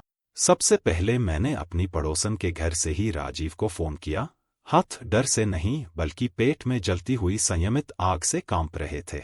जब उसने उस झूठी मीठी आवाज में फोन उठाया जिसे मैं इतनी अच्छी तरह पहचानती थी, मैंने बिना किसी भूमिका के कहा, राजीव, मैं अपने सफर से लौट आई हूं और कुछ अजनबी लोग मेरे घर में रह रहे हैं। यहां क्या हो रहा है? लाइन के दूसरी तरफ एक लंबी खामोशी छा गई, एक ऐसी खामोशी जिसने साफ दिखा दिया कि उसे बिल्कुल पता था मैं किस बारे में बात कर रही हूं। अरे माँ, उसने अंत में जवाब दिया, एक ऐसी आवाज में जो चौंकने का नाटक कर रही थी लेकिन जिसमें वो अपराध बोध की झलक साफ थी जिसे मैं 47 साल उसकी मां रहने के बाद अच्छे से पहचानती थी। आप क्या कह रही हैं? कौन से अजनबी लोग? उसका अभिनय दयनीय था, जैसे कोई 5 साल का बच्चा ये छुपाने की कोशिश कर रहा हो कि उसने मनाही वाली बिस्किट खा ली। राजीव, मुझे बेवकूफ मत समझो, मैंने अपनी अपमानित आत्मा की गहराई से निकली दृढ़ता के साथ कहा। मेरे घर में पूरा का पूरा एक नया परिवार रह रहा है, सारे ताले बदल दिए गए हैं और उन्होंने मुझे बताया कि तुमने उन्हें ये प्रॉपर्टी बेच दी ये कहकर कि मैं मर चुकी हूं। अब तुम ये सब मुझे कैसे समझाओगे? इस बार खामोशी और भी ज्यादा लंबी और खुलासा करने वाली थी, जैसे वो सोच रहा हो कि अब कौन सा झूठ बोले जो उसे बचा सके। माँ, मुझे लगता है आप बहुत भ्रमित हैं, उसने आखिर में एक ऐसे लहजे में कहा जो किसी जिद्दी बूढ़े से बात करने के लिए इस्तेमाल किया जाता है और जिसने मेरे खून को खौलती हुई आग में बदल दिया। शायद सफर ने आपको ज्यादा थका दिया है। हो सकता है आप गलत घर के सामने चली गई हों। कभी कभी मोहल्ले बदल जाते हैं, इंसान को पहचानने में दिक्कत होती है। मेरे अपने बेटे का ये जोर लगाना कि मैं शायद अपने ही घर को नहीं पहचान पाई, ये दिखाने की कोशिश कि मैं बुजुर्ग पागल हूं जो अपने ही पड़ोस में रास्ता भटक गई, ये सब मेरे सब्र का बांध तोड़ने वाला आखिरी पत्थर था। राजीव शर्मा, मैंने फोन पर चिल्लाकर कहा, उसका पूरा नाम वैसे ही लेते हुए जैसे मैं तब लेती थी जब वो बच्चे के रूप में कोई बहुत बड़ी गलती करता था। मेरे सामने झूठ बोलना बंद करो। मुझे बहुत अच्छी तरह पता है मेरा घर कौन सा है, क्योंकि मैंने खुद ईंट जोड़कर बनाया है। और मुझे ये भी पता है कि तुमने ही इसे बेचा, क्योंकि ये बात मुझे नए रहने वालों ने खुद बताई है। मैंने उसकी सांसों को दूसरी तरफ तेज होते सुना, जैसे कोई घिरा हुआ जानवर भागने का रास्ता ढूंढ रहा हो। ठीक है माँ, उसने पूरी तरह रणनीति बदलते हुए कहा। अब उसकी आवाज चुनौती से भरी थी और जरा भी पछतावे से नहीं। हाँ, मैंने घर बेचा। ये सब मैंने तुम्हारे ही भले के लिए किया, क्योंकि तुम अपने भविष्य के बारे में कोई समझदारी वाली बात मानने को तैयार नहीं थी। उसके शब्द मेरे खुले घाव पर तेजाब की बौछार की तरह गिरे। मेरे भले के लिए, मैंने अविश्वास से दोहराया, मेरे घर को मेरी पीठ पीछे बेच देना, लोगों से ये कहना कि मैं मर चुकी हूं, ये तुम्हारे हिसाब से मेरे भले के लिए है। उसने थकान भरी सांस ली, जैसे कोई बाप किसी जिद्दी बच्चे को कोई सीधी बात समझाते समझाते ऊब गया हो। माँ, आप तो हमेशा इनकार ही करने वाली थी किसी सुरक्षित जगह पर रहने से। यही एक तरीका था आपको खुद से बचाने का, आपको मजबूर करने का कि आप वो मदद स्वीकार करें जिसकी आपको जरूरत है। और मेरी सारी चीजें कहाँ हैं? मैंने दर्द से टूटती आवाज में पूछा। वो फर्नीचर जो तेरे पिता और मैंने इतनी मेहनत से खरीदा था? हमारा परिवार की तस्वीरें कहाँ हैं? वो पौधे जो उन्होंने अपने हाथों से लगाए थे वो कहाँ हैं? राजीव का जवाब मेरे पहले ही टूटे दिल पर आखिरी चाकू की तरह चुभा। माँ, वो सब पुरानी बेकार चीजें थीं। हमने उन्हें किसी चैरिटी को दे दिया। अब वक्त था कि आप बीते हुए को पीछे छोड़ दें और अपनी जिंदगी का नया अध्याय शुरू करें। उसने 42 साल की यादों को कचरा समझकर फेंक दिया था, मेरे घर की आत्मा को पुराने कपड़ों की तरह दान कर दिया था। वो फोटो एल्बम जिनमें मेरा पूरा परिवार दर्ज था, वो फर्नीचर जिनमें रमेश की खुशबू बसी थी, सब कुछ बिना मुझसे पूछे अजनबियों के हवाले कर दिया गया। उसी विनाशकारी पल में मैंने फैसला किया कि मुझे अपने आंखों से देखना है वो रजिस्ट्री जो नए रहने वाले अपने पास होने का दावा कर रहे थे, ये समझने के लिए कि उन्होंने मेरी संपत्ति को कानूनी रूप से कैसे लूट लिया।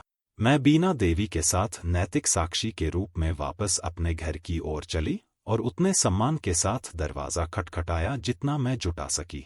कल वाला युवा आदमी हमें नम्रता से मिला और जब मैंने कहा कि मैं बिक्री के दस्तावेज देखना चाहती हूं ये समझने के लिए कि क्या हुआ, उसने बिना किसी परेशानी के हामी भर ली। बिल्कुल मैडम जी, उसने सच्ची समझदारी के साथ कहा, मुझे पता है ये आपके लिए बहुत उलझन भरा होगा। आइए मैं आपको सारे कागज दिखाता हूँ। वो मेरे घर में घुसा और एक फोल्डर लेकर आया जिसमें आधिकारिक दस्तावेज थे जिन्हें देखते ही मेरे हाथ कांपने लगे। जिस रजिस्ट्री को उसने दिखाया वो हर कानूनी पहलू से परफेक्ट था। नोटरी का आधिकारिक कागज, सरकारी मुहरें, हस्ताक्षर जो असली लग रहे थे। लेकिन जिसने मेरे पेट में चाकू जैसा दर्द किया वो मेरी अपनी हस्ताक्षर देखना था उन कागजों पर जो मैंने अपनी जिंदगी में कभी नहीं किए थे। किसी ने शैतानी सटीकता से मेरी साइन जाली थी।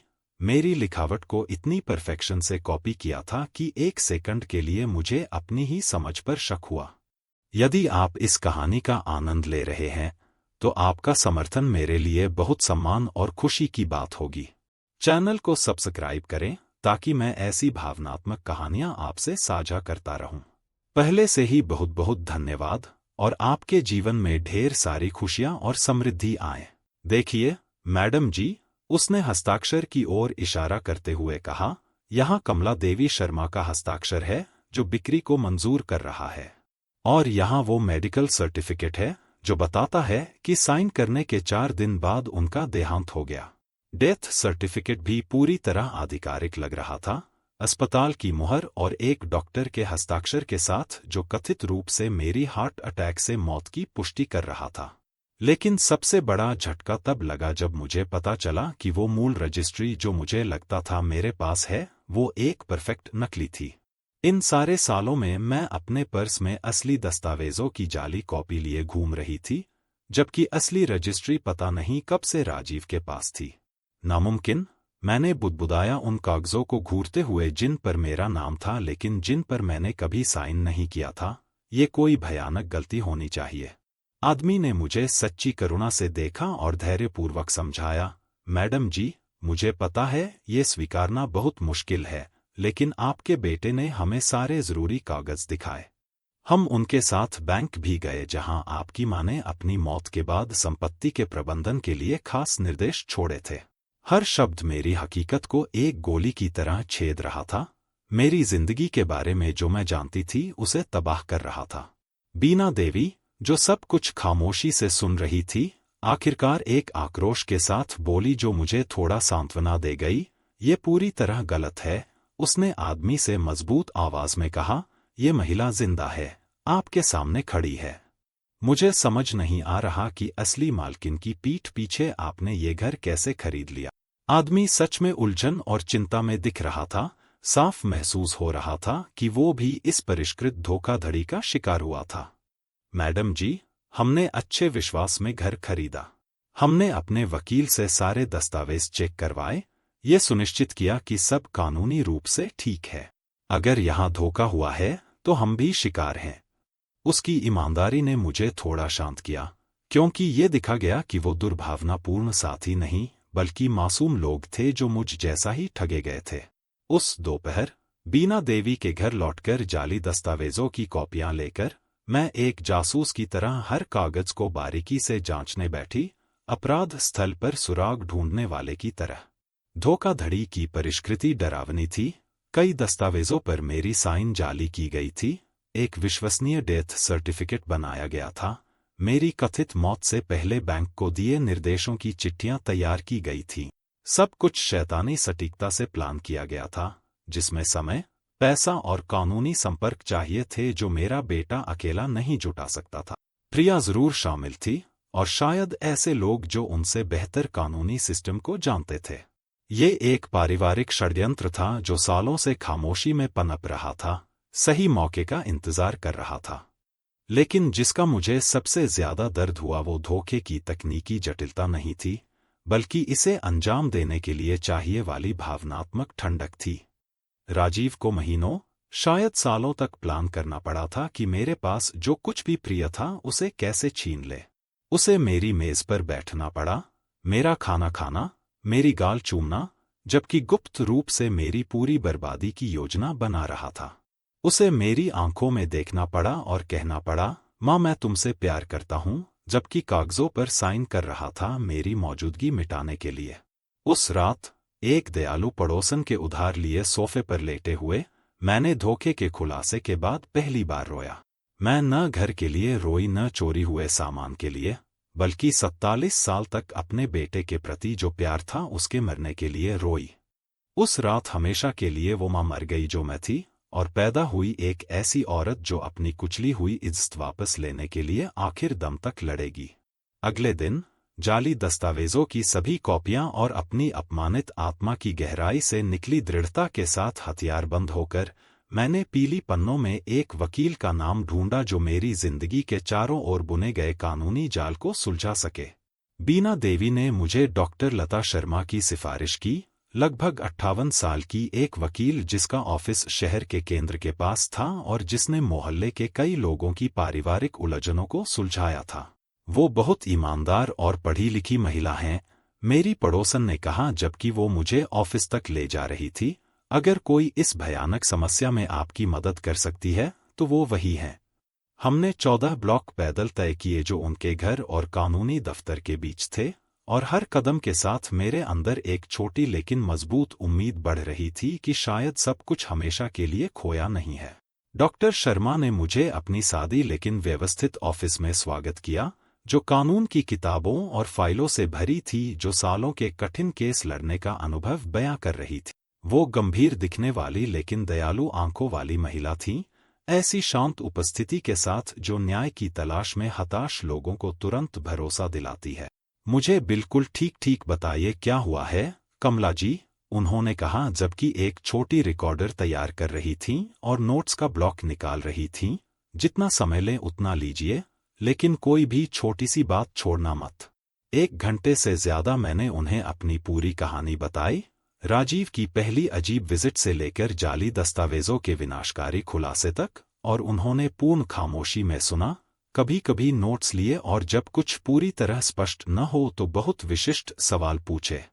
जब मैंने अपनी पूरी कहानी सुना दी और उसे सारे जाली दस्तावेजों की कॉपियां दिखाईं, तो डॉक्टर शर्मा कई लंबे मिनटों तक खामोश रहीं, हर कागज को एक सर्जन की तरह जांचती हुई जो जटिल घाव देख रही हों। आखिरकार उन्होंने नजर उठाई और मुझे एक ऐसी नजर से देखा जिसमें पेशेवर आक्रोश और मानवीय करुणा का मिश्रण था। कमला जी, उन्होंने एक गंभीर आवाज में कहा जिसमें अनुभव का बोझ था, आपके साथ जो हुआ है वो 22 सालों में वकालत करने के दौरान मैंने देखे सबसे जटिल और क्रूर धोखों में से एक है। ये सिर्फ संपत्ति की चोरी नहीं है, ये कानूनी हत्या का प्रयास है, आपकी पूरी मौजूदगी को मिटाने की कोशिश है। उनके शब्दों ने मेरी उस आशंका की पुष्टि कर दी जो मैं महसूस तो कर रही थी लेकिन सही शब्दों में बयां नहीं कर पा रही थी। उन्होंने कागजों पर मुझे मार डाला था ताकि मेरी जिंदगी लूट सके। लेकिन अच्छी खबर भी है, वकील ने जारी रखा जबकि डेस्क पर कागज व्यवस्थित कर रही थी, और बुरी खबर भी। बुरी खबर ये है कि ऐसे धोखे को उलटना बेहद मुश्किल होता है, क्योंकि इसके लिए आपको ये साबित करना पड़ता है कि आप जिंदा हैं उन अधिकारियों के सामने जिनके पास आपके उलट दस्तावेज हैं। ये लंबी, महंगी और भावनात्मक रूप से थकाने वाली प्रक्रिया होगी। उन्होंने नाटकीय ठहराव के बाद कहा, अच्छी खबर ये है कि मुझे पूरा यकीन है कि हम ये केस जीतेंगे, क्योंकि सच्चाई हमेशा सामने आती है, और क्योंकि आपकी कहानी में ऐसे कानूनी बिंदु हैं जिन्हें धोखेबाजों को अपनी परफेक्ट योजना बनाते वक्त पता नहीं था। उनकी आखिरी बातों को इतने भरोसे से कहने के कारण मुझे इंदौर से लौटे दिन के बाद पहली बार उम्मीद की किरण महसूस हुई। कौन से कानूनी बिंदु? मैंने दिल की धड़कन तेज करते हुए पूछा, किसी भी उम्मीद के धागे को थामते हुए जो मुझे इस गहरे गड्ढे से निकाल सके जहां मेरी जिंदगी गिर चुकी थी। डॉक्टर शर्मा ने हमारी बातचीत शुरू होने के बाद पहली बार मुस्कुराई, और वो मुस्कान में पहले से जीत का भाव था जिसने मुझे महसूस कराया जैसे मुझे अन्याय के खिलाफ अपनी निजी जंग में एक ताकतवर साथी मिल गई हो। कमला जी, जब आपने 42 साल पहले अपना घर बनाया और उसे कानूनी रूप से रजिस्टर कराया, तो उस समय के नोटरी ने आधुनिक रजिस्ट्री में न इस्तेमाल होने वाली एक क्लॉज जोड़ दी थी, जीवन भर का यूसुफ्रक्ट का अधिकार। मुझे इसका मतलब ठीक से समझ नहीं आया, लेकिन उनकी आवाज में उत्साह बता रहा था कि ये मेरे केस के लिए बहुत बड़ा हथियार है। इस क्लॉज का ठीक ठीक मतलब क्या है? मैंने बेचैनी छुपा न सके ऐसे पूछा, ये जानने को बेताब होकर कि मेरी कानूनी मुक्ति का हर विवरण क्या है। डॉक्टर शर्मा अपनी कुर्सी से उठीं और कानून की किताबों से भरी अलमारी की ओर गईं, एक मोटी किताब निकाली और एक खास पेज ढूंढकर डेस्क पर लौटीं।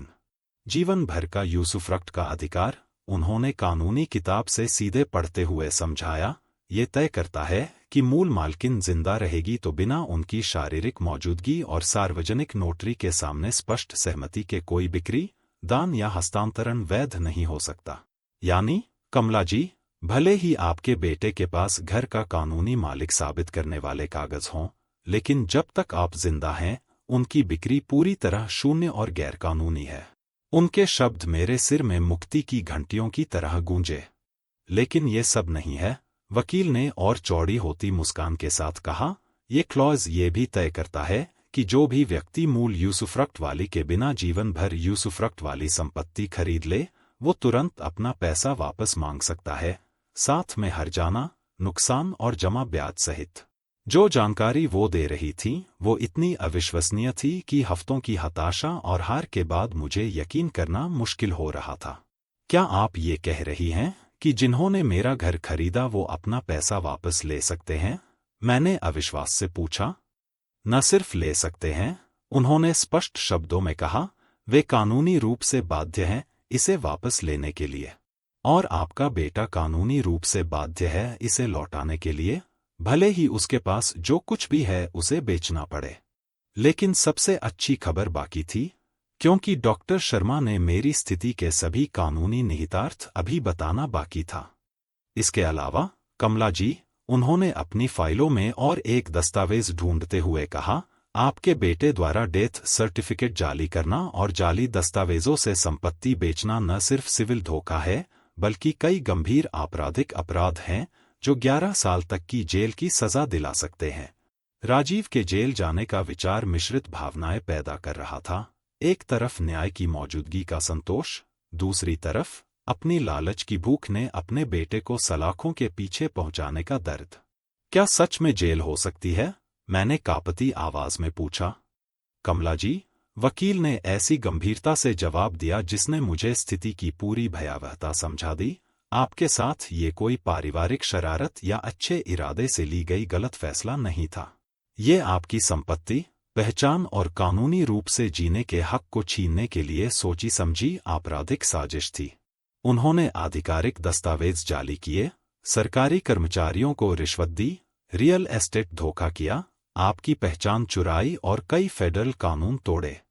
हर अपराध जो वो गिनाती जा रही थी वो मेरे बेटे के साथ मेरे रिश्ते के ताबूत में एक हथौड़े का प्रहार था। अगर हम सिविल केस के साथ आपराधिक मुकदमा भी चलाते हैं तो आपका बेटा और उसके सभी साथी बहुत गंभीर परिणाम भुगतेंगे जो सिर्फ घर लौटाने से कहीं आगे होंगे। मैं डॉक्टर शर्मा के ऑफिस से कानूनी प्रतिनिधित्व अनुबंध पर हस्ताक्षर करके और अगले दिन फैमिली कोर्ट में अपॉइंटमेंट लेकर निकली, लेकिन सबसे जरूरी बात ये कि धोखे से पहले जैसा ताकत का एहसास वापस मिल गया था। हफ्तों बाद पहली बार मैं सिर ऊंचा करके चल सकी, ये जानकर कि कानून मेरे साथ है और मेरे पास न सिर्फ अपना घर बल्कि अपनी रौंदी हुई इज्जत वापस लेने के हथियार हैं। कल ही हम जीवन भर यूसुफ्रक्ट के आधार पर बिक्री रद्द करने का मुकदमा दायर करेंगे, मेरी वकील ने समझाया था, और वर्तमान रहने वालों को हटाने और संपत्ति को असली मालकिन को लौटाने का तुरंत न्यायिक आदेश मांगेंगे। न्याय आएगा, शायद देर से, लेकिन कानून के पूरे वजन के साथ आएगा। उस रात इंदौर से लौटे बाद पहली बार मैं बिना बुरे सपनों या चौंकने के कुछ घंटे सो सकी, ये यकीन दिलाती हुई कि मैं अपनी ही फैमिली की बुराई के सामने पूरी तरह असहाय नहीं हूँ। मुझे रमेश का सपना आया, जो अपनी तस्वीर से मुस्कुराते हुए कह रहे थे, मैं जानता था कि हमारा बेटा वैसा नहीं था जैसा हम समझते थे, मेरे प्यार। लेकिन चिंता मत करो, सच्चाई झूठ पर हमेशा जीतती है, और सच्चा प्यार स्वार्थ पर हमेशा भारी पड़ता है। मैं आशा के आंसुओं से जागी, ऐसा महसूस करते हुए जैसे मेरा दिवंगत पति स्वर्ग से आकर मुझे आगामी कानूनी जंग के लिए ताकत दे गए हों। मेरी इश्क की लड़ाई अभी शुरू ही हुई थी, लेकिन अब मेरे पास कानूनों का पूरा सेना था, और मैं आखिरी दम तक लड़ने को तैयार थी। जब कोर्ट की सुबह आई तो ये मेरी पूरी जिंदगी के सबसे काले हफ्तों के बाद न्याय का सूर्योदय था। मैं सूरज निकलने से पहले उठ गई, एक सैनिक की तरह नहाई जो अपनी जिंदगी की सबसे बड़ी जंग के लिए तैयार हो रही हो, और अपना एकमात्र अच्छा साड़ी पहना, वही जो राजीव की शादी में पहना था जब मुझे लगता था कि वो वही परफेक्ट बेटा है जिसे मैंने पाला था। बीना देवी ने मेरे लिए नाश्ता बनाया जिसे मैं न खा सकी क्योंकि नर्वसनेस से पेट बंद था, लेकिन 3 कप कड़क चाय पी ली ताकि उन गद्दारों का सामना करने की ताकत मिले जिन्होंने मेरी जिंदगी तबाह कर दी। आज आपका न्याय का दिन है, कमला जी, पड़ोसन ने दरवाजे तक छोड़ते हुए कहा। आज आपको वो सब लौट आएगा जो इन बदमाशों ने छीना। उनके शब्दों ने मुझे आखिरी हिम्मत दी कोर्ट की ओर चलने की। डॉक्टर शर्मा फैमिली कोर्ट की सीढ़ियों पर मुझे 2 कानूनी सहायकों के साथ इंतजार कर रही थीं, जिनके पास हफ्तों में इकट्ठा किए दस्तावेज, सबूत और गवाहियां भरी पेटियां थीं। नमस्ते, कमला जी, उन्होंने वो भरोसेमंद मुस्कान देकर कहा जो हमारी पहली मुलाकात से मुझे सुकून दे रही थी। अपनी जिंदगी और इज्जत वापस लेने को तैयार हैं? मैंने सिर हिलाया, ऐसा महसूस करते हुए जैसे कोई ग्लैडिएटर कोलोसियम में अपनी आज़ादी के लिए उतर रही हो। पूरी तरह तैयार, डॉक्टर। धोखे के खुलासे के दिन से इस पल का इंतजार कर रही हूं। हम कोर्ट रूम की ओर साथ चलीं, और हर कदम के साथ मुझे लग रहा था जैसे मैं न्याय के साथ साथ अपनी लूटी हुई रूह की ओर बढ़ रही हूं।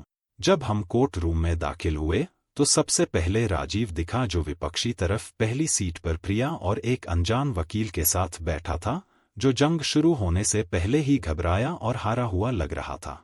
मेरा बेटा काला सूट पहने था जैसे किसी अंतिम संस्कार में आया हो, और जब धोखे के खुलासे के बाद पहली बार हमारी नजरें मिली तो उसकी आंखों में शर्म, डर और चुनौती का मिश्रण था जो बता गया कि उसे पता था कि वो कानूनी जंग हार चुका है। माँ, उसने बिना आवाज के होंठ हिलाकर कहा, लेकिन मैंने तुरंत नजर फेर ली क्योंकि उस इंसान से कहने को अब कुछ बचा ही नहीं था जिसने अपनी लालच से 47 साल का मां बेटा प्यार तबाह कर दिया। जज जो सुनवाई कर रहे थे वो लगभग 63 साल के एक वरिष्ठ व्यक्ति थे, जिसमें इंसानी व्यवहार के अच्छे बुरे को दशकों देखने का शांत गंभीरपन था। सुनवाई शुरू हो रही है, उन्होंने एक ऐसी आवाज में घोषणा की जो पूरे रूम में न्याय का गड़गड़ाहट की तरह गूंजी। कमला देवी शर्मा द्वारा राजीव शर्मा और अन्य के खिलाफ दायर बिक्री रद्द करने के मुकदमे का निपटारा करने के लिए। उनके हर शब्द मेरे कानों के लिए स्वर्गीय संगीत थे, क्योंकि हफ्तों बाद पहली बार किसी असली अथॉरिटी ने मेरी कानूनी मौजूदगी और मेरी संपत्ति की रक्षा के हक को मान्यता दी। डॉक्टर शर्मा, अपना केस पेश कीजिए। मेरी वकील उठीं, एक परफेक्ट अपराध को बेनकाब करने वाली की गरिमा के साथ। अगली 2 घंटों में डॉक्टर शर्मा ने जज और पूरे सभागार के सामने इतना मजबूत और विनाशकारी कानूनी केस पेश किया कि उसे खारिज करना बेतुकेपन ही होता। उन्होंने मेरी असली रजिस्ट्री दिखाई जो मेरी वैध मालकी साबित करती थी, बिक्री के लिए इस्तेमाल जाली कागज, पड़ोसियों के बयान जो बताते थे कि मैं कथित मौत के दौरान जिंदा थी, और सबसे ऊपर जीवन भर यूसुफ्रक्ट का वो क्लॉज जो बिना मेरी मौजूदगी और स्पष्ट सहमति के बिक्री को पूरी तरह शून्य बना देता था। माननीय जज साहब, वकील ने पूरे हॉल में गूंजती आवाज में कहा, ये सिर्फ रियल एस्टेट धोखा नहीं है, बल्कि मेरी मुवक्किल की पूरी मौजूदगी मिटाने का कानूनी हत्या का प्रयास है ताकि उनकी उम्र भर की संपत्ति लूटी जा सके। लेकिन सुनवाई का सबसे झकझोरने वाला पल आया जब डॉक्टर शर्मा ने सरप्राइज गवाह के तौर पर सुरेश काका को बुलाया, वो संपत्ति रजिस्टर के कर्मचारी जिन्होंने राजीव की गुप्त पूछताछ का खुलासा किया था। माननीय जज साहब, सुरेश काका ने घबराहट लेकिन पूरी ईमानदारी से कहा, राजीव शर्मा पिछले 7 महीनों में 4 अलग-अलग बार मेरे दफ्तर आया, मृत व्यक्तियों की संपत्ति हस्तांतरित करने के तरीकों के बारे में खास तौर पर पूछा। आखिरी बार उसने साफ पूछा कि क्या मूल मालकिन के बिना वसीयत मरने पर घर बेचा जा सकता है और क्या ऐसे प्रक्रियाओं को तेज किया जा सकता है। उनका बयान अंतिम सबूत था जो साबित करता था कि मेरे खिलाफ किया गया अपराध सोच समझकर प्लान किया गया था। जब राजीव की डिफेंस की बारी आई तो उसके वकील उठा। वो साफ दिख रहा था कि वो इंडिफेंसिबल को बचाने की हताश कोशिश कर रहा है। माननीय जज साहब, उसने कांपती आवाज में शुरू किया, मेरा मुवक्किल अपनी बुजुर्ग माँ के भले के लिए अच्छे विश्वास में काम किया, जो अकेले रहकर अपनी सेहत के लिए खतरनाक हालात में थी। लेकिन उसकी इस दयनीय लाइन से आगे बढ़ने से पहले डॉक्टर शर्मा उठीं और आपत्ति जताई। माननीय जज साहब, बेटे की चिंता डेथ सर्टिफिकेट जाली करने, पहचान चुराने या रियल एस्टेट धोखे को जायज नहीं ठहराती। ये कानून में दर्ज गंभीर अपराध हैं, पारिवारिक प्यार के कार्य नहीं। जज ने गंभीरता से सिर हिलाया और राजीव के वकील से कहा कि वो कानूनी तथ्यों पर ध्यान दे, न कि भावुक बहानों पर। तभी सुनवाई का सबसे नाटकीय और दर्दनाक पल आया जब जज ने सीधे राजीव से कहा कि वो खड़ा हो और कोर्ट के सामने अपनी करतूतें समझाए। मेरा बेटा धीरे से खड़ा हुआ, कांपती टांगों और आंसुओं से भरी आंखों के साथ। मुझे नहीं पता था कि वो सच्चे पछतावे के हैं या पकड़े जाने की स्वार्थी दया के। माननीय जज साहब, उसने टूटी आवाज में कहा जो दशकों पहले के उस छोटे बच्चे की याद दिला गई। मैं तो बस चाहता था कि मेरी माँ सुरक्षित रहें, अकेले रहकर उन्हें कोई अनर्थ न हो। लेकिन जब जज ने खास तौर पर जाली कागजों और डेथ सर्टिफिकेट के बारे में पूछा तो वो कई शाश्वत मिनटों तक खामोश रहा, जमीन की ओर देखता रहा बिना किसी की नजर उठा सके। श्रीमान राजीव, जज ने चाकू की धार की तरह हवा काटती सख्ती से कहा, आपने न सिर्फ अपनी मां के खिलाफ धोखा किया बल्कि प्रक्रिया में कई फेडरल कानून तोड़े। आपने आधिकारिक दस्तावेज जाली किए, दूसरों की पहचान चुराई, रियल एस्टेट धोखा किया और एक बुजुर्ग को धोखे और जाली कागजों से उनकी संपत्ति से बेदखल किया। उनकी हर आधिकारिक सूची का अपराध मां बेटे के 47 साल के रिश्ते के ताबूत में एक कील था। इसके अलावा आपने मासूम नागरिकों को अपने आपराधिक प्लान में फंसाया, उन्हें आर्थिक और भावनात्मक नुकसान पहुंचाया जो सिर्फ पैसे लौटाने से कहीं आगे है। राजीव खुलकर रोने लगा, लेकिन उसके आंसू अब मुझे कोई दया नहीं दिला रहे थे क्योंकि वो बहुत देर से आए थे और गलत वजहों से। जज का फैसला तेज, निश्चायक और मेरे न्याय के पूरी तरह पक्ष में था। इस आदेश से उन्होंने पूरे सभागार में गूंजती अथॉरिटी के साथ घोषणा की, मैं ज्ञात पते पर स्थित संपत्ति की बिक्री को शून्य और गैरकानूनी घोषित करता हूं। कमला देवी शर्मा को तत्काल उनकी वैध मालकिन के रूप में संपत्ति बहाल करने का आदेश देता हूं और राजीव शर्मा को प्रभावित खरीदारों को बिक्री का पूरा पैसा साथ में वैध ब्याज लौटाने का आदेश देता हूं, जो 30 दिनों से अधिक न हो। लेकिन ये सब नहीं था। इसके अलावा इस मामले को लोक अभियोजक को भेजा जा रहा है ताकि दस्तावेज जालसाजी, पहचान हड़पना, रियल एस्टेट धोखा और धोखाधड़ी की साजिश के अपराधों के लिए सभी शामिल लोगों के खिलाफ जांच और आपराधिक मुकदमा चले। उनके शब्द न्याय के शुद्ध रूप थे जो अपील न किए जाने वाले कानूनी फैसलों में बदल गए थे। जब हम कोर्ट से बाहर निकले, मेरे हाथों में न्यायिक आदेश मुक्ति का डिक्री लिए हुए, मुझे लगा जैसे मैंने कानूनी तौर पर मृत्यु से पुनर्जन्म ले लिया हो। डॉक्टर शर्मा ने मुझे कर्तव्य पूरा होने की संतुष्टि से गले लगाया। कमला जी, ये मेरी पूरी करियर की सबसे संतोषजनक जीत में से एक है। न्याय को आने में वक्त लगा, लेकिन आया पूरा और अंतिम। उसी शाम 2 न्यायिक अधिकारियों के साथ मैं तत्काल खाली करने के आदेश को लागू करने अपने घर लौटी। अच्छे विश्वास में घर खरीदने वाले परिवार ने समझदारी और सहयोग दिखाया, अपना सामान पैक करते हुए घर खोने के दुख के साथ साथ ये जानकर राहत कि उनका पैसा और कानूनी मुआवजा लौटेगा। हमारी स्थिति समझने के लिए धन्यवाद, उन्होंने अलविदा कहते हुए कहा। आशा है आपको अपने घर में शांति मिले। उनकी उदार बातों ने साबित कर दिया कि सभी इंसान खून के रिश्ते जितनी बेरहमी से विश्वासघात नहीं कर सकते। पहली रात जब मैं अपने बहाल हुए घर में सोई तो ये महीनों के दुस्वप्न और वीरानी के बाद सबसे मीठी और तरोताज़ा करने वाली थी। हालांकि पिछले परिवार ने घर को पूरी तरह खाली छोड़ दिया था और मेरे पास सिर्फ बीना देवी का उधार लिया पुराना गद्दा था, लेकिन मुझे लगा जैसे कोई रानी लंबे अन्यायपूर्ण निर्वासन के बाद अपने महल लौट आई हो। मैं नंगे पैर हर कमरे में घूमी, उन दीवारों को छुआ जो मैंने अपने हाथों से बनाई थीं, उन खिड़कियों को सहलाया जिनसे 42 सालों तक परिवार की खुशियां आईं। मैं घर आ गई हूँ, रमेश, मैंने खाली हवा से कहा जहां पहले उनकी तस्वीर लगी थी।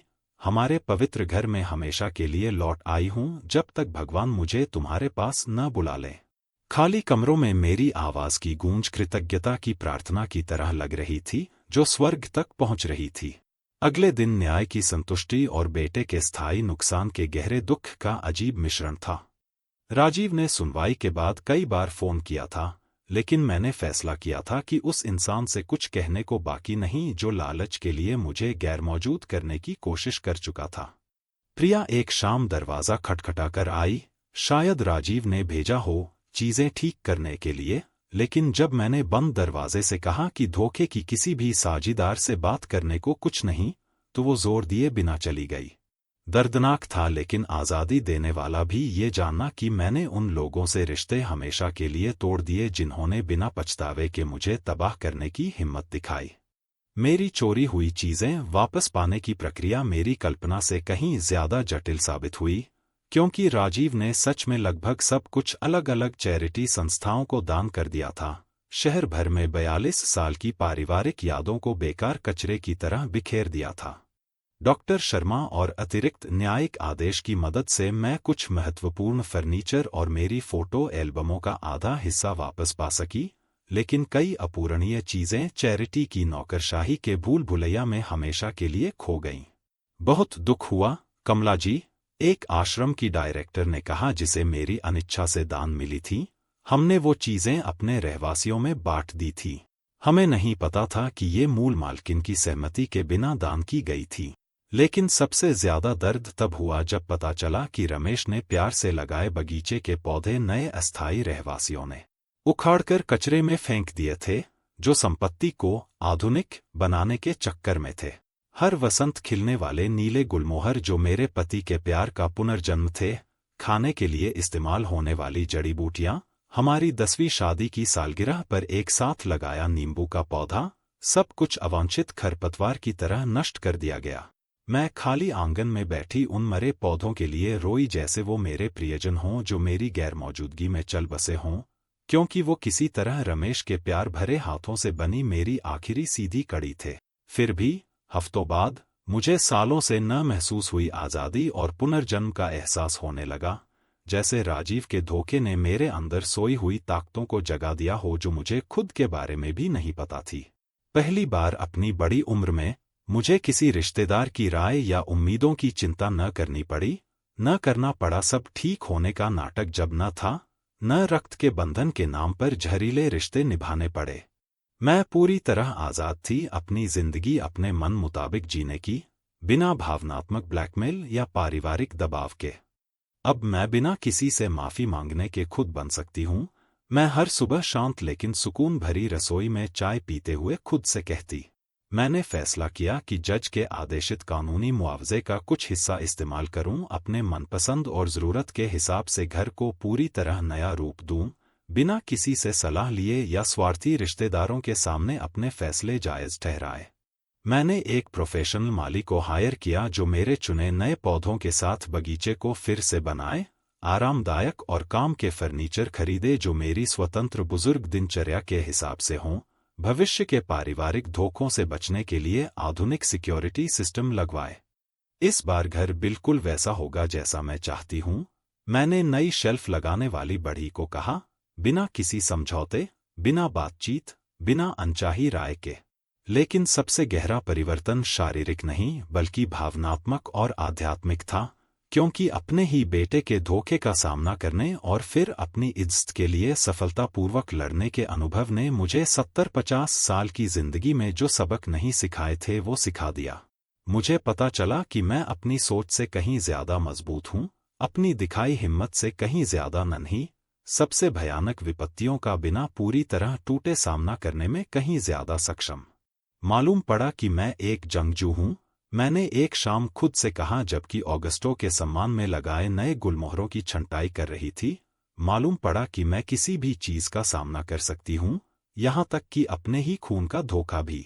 इस खुलासे ने मुझे एक गहरा और सच्चा गर्व दिया जो बाहरी उपलब्धियों से नहीं बल्कि अपने असली स्वभाव की खोज से आया था। मैंने अपनी उम्र के लोगों से नई दोस्तियां भी शुरू की जो मेरी तरह स्वतंत्र रहने का फैसला कर चुके थे, बिना ऐसे रिश्तेदारों पर निर्भर हुए जिनके छुपे हित हो सकते थे।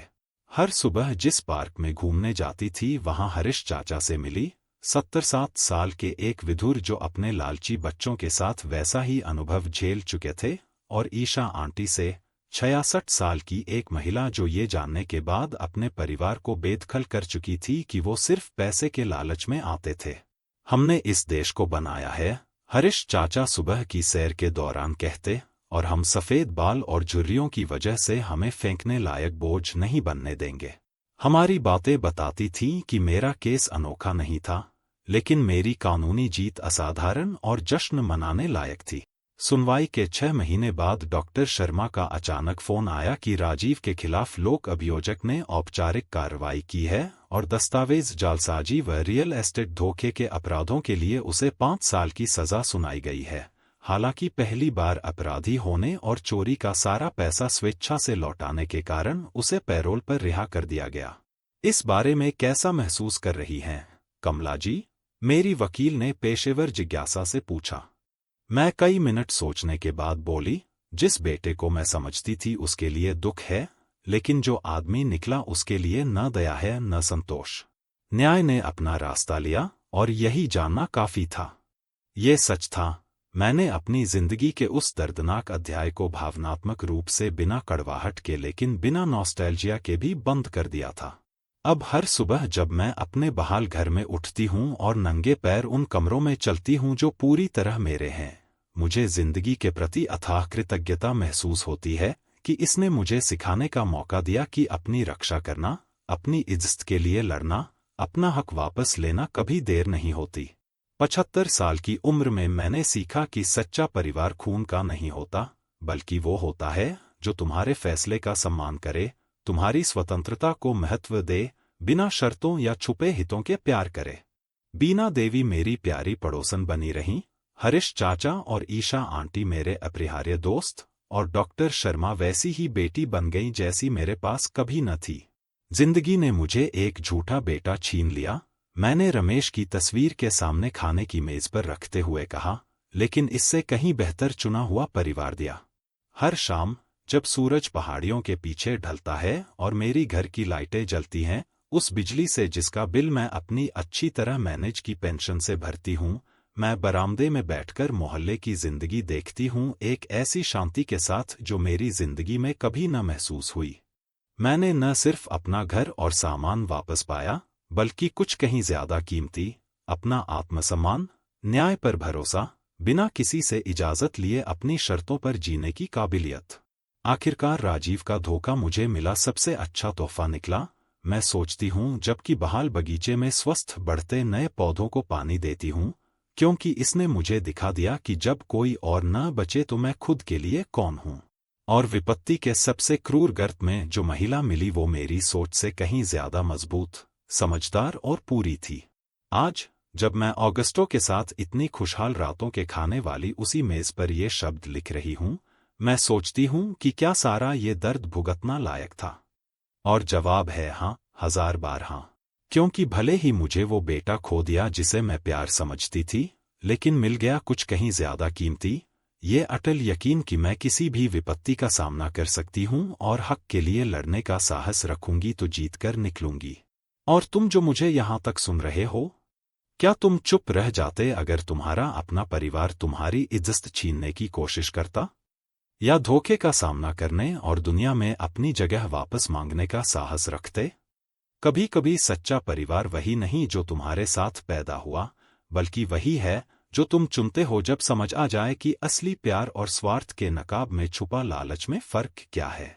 अगर ये कहानी तुम्हारे दिल को छू गई, अगर इसने जिंदगी के किसी भी मोड़ पर स्वतंत्रता और इज्जत के मूल्य पर सोचने को मजबूर किया, तो नीचे कमेंट में बताओ कि मेरी जगह तुम क्या करते।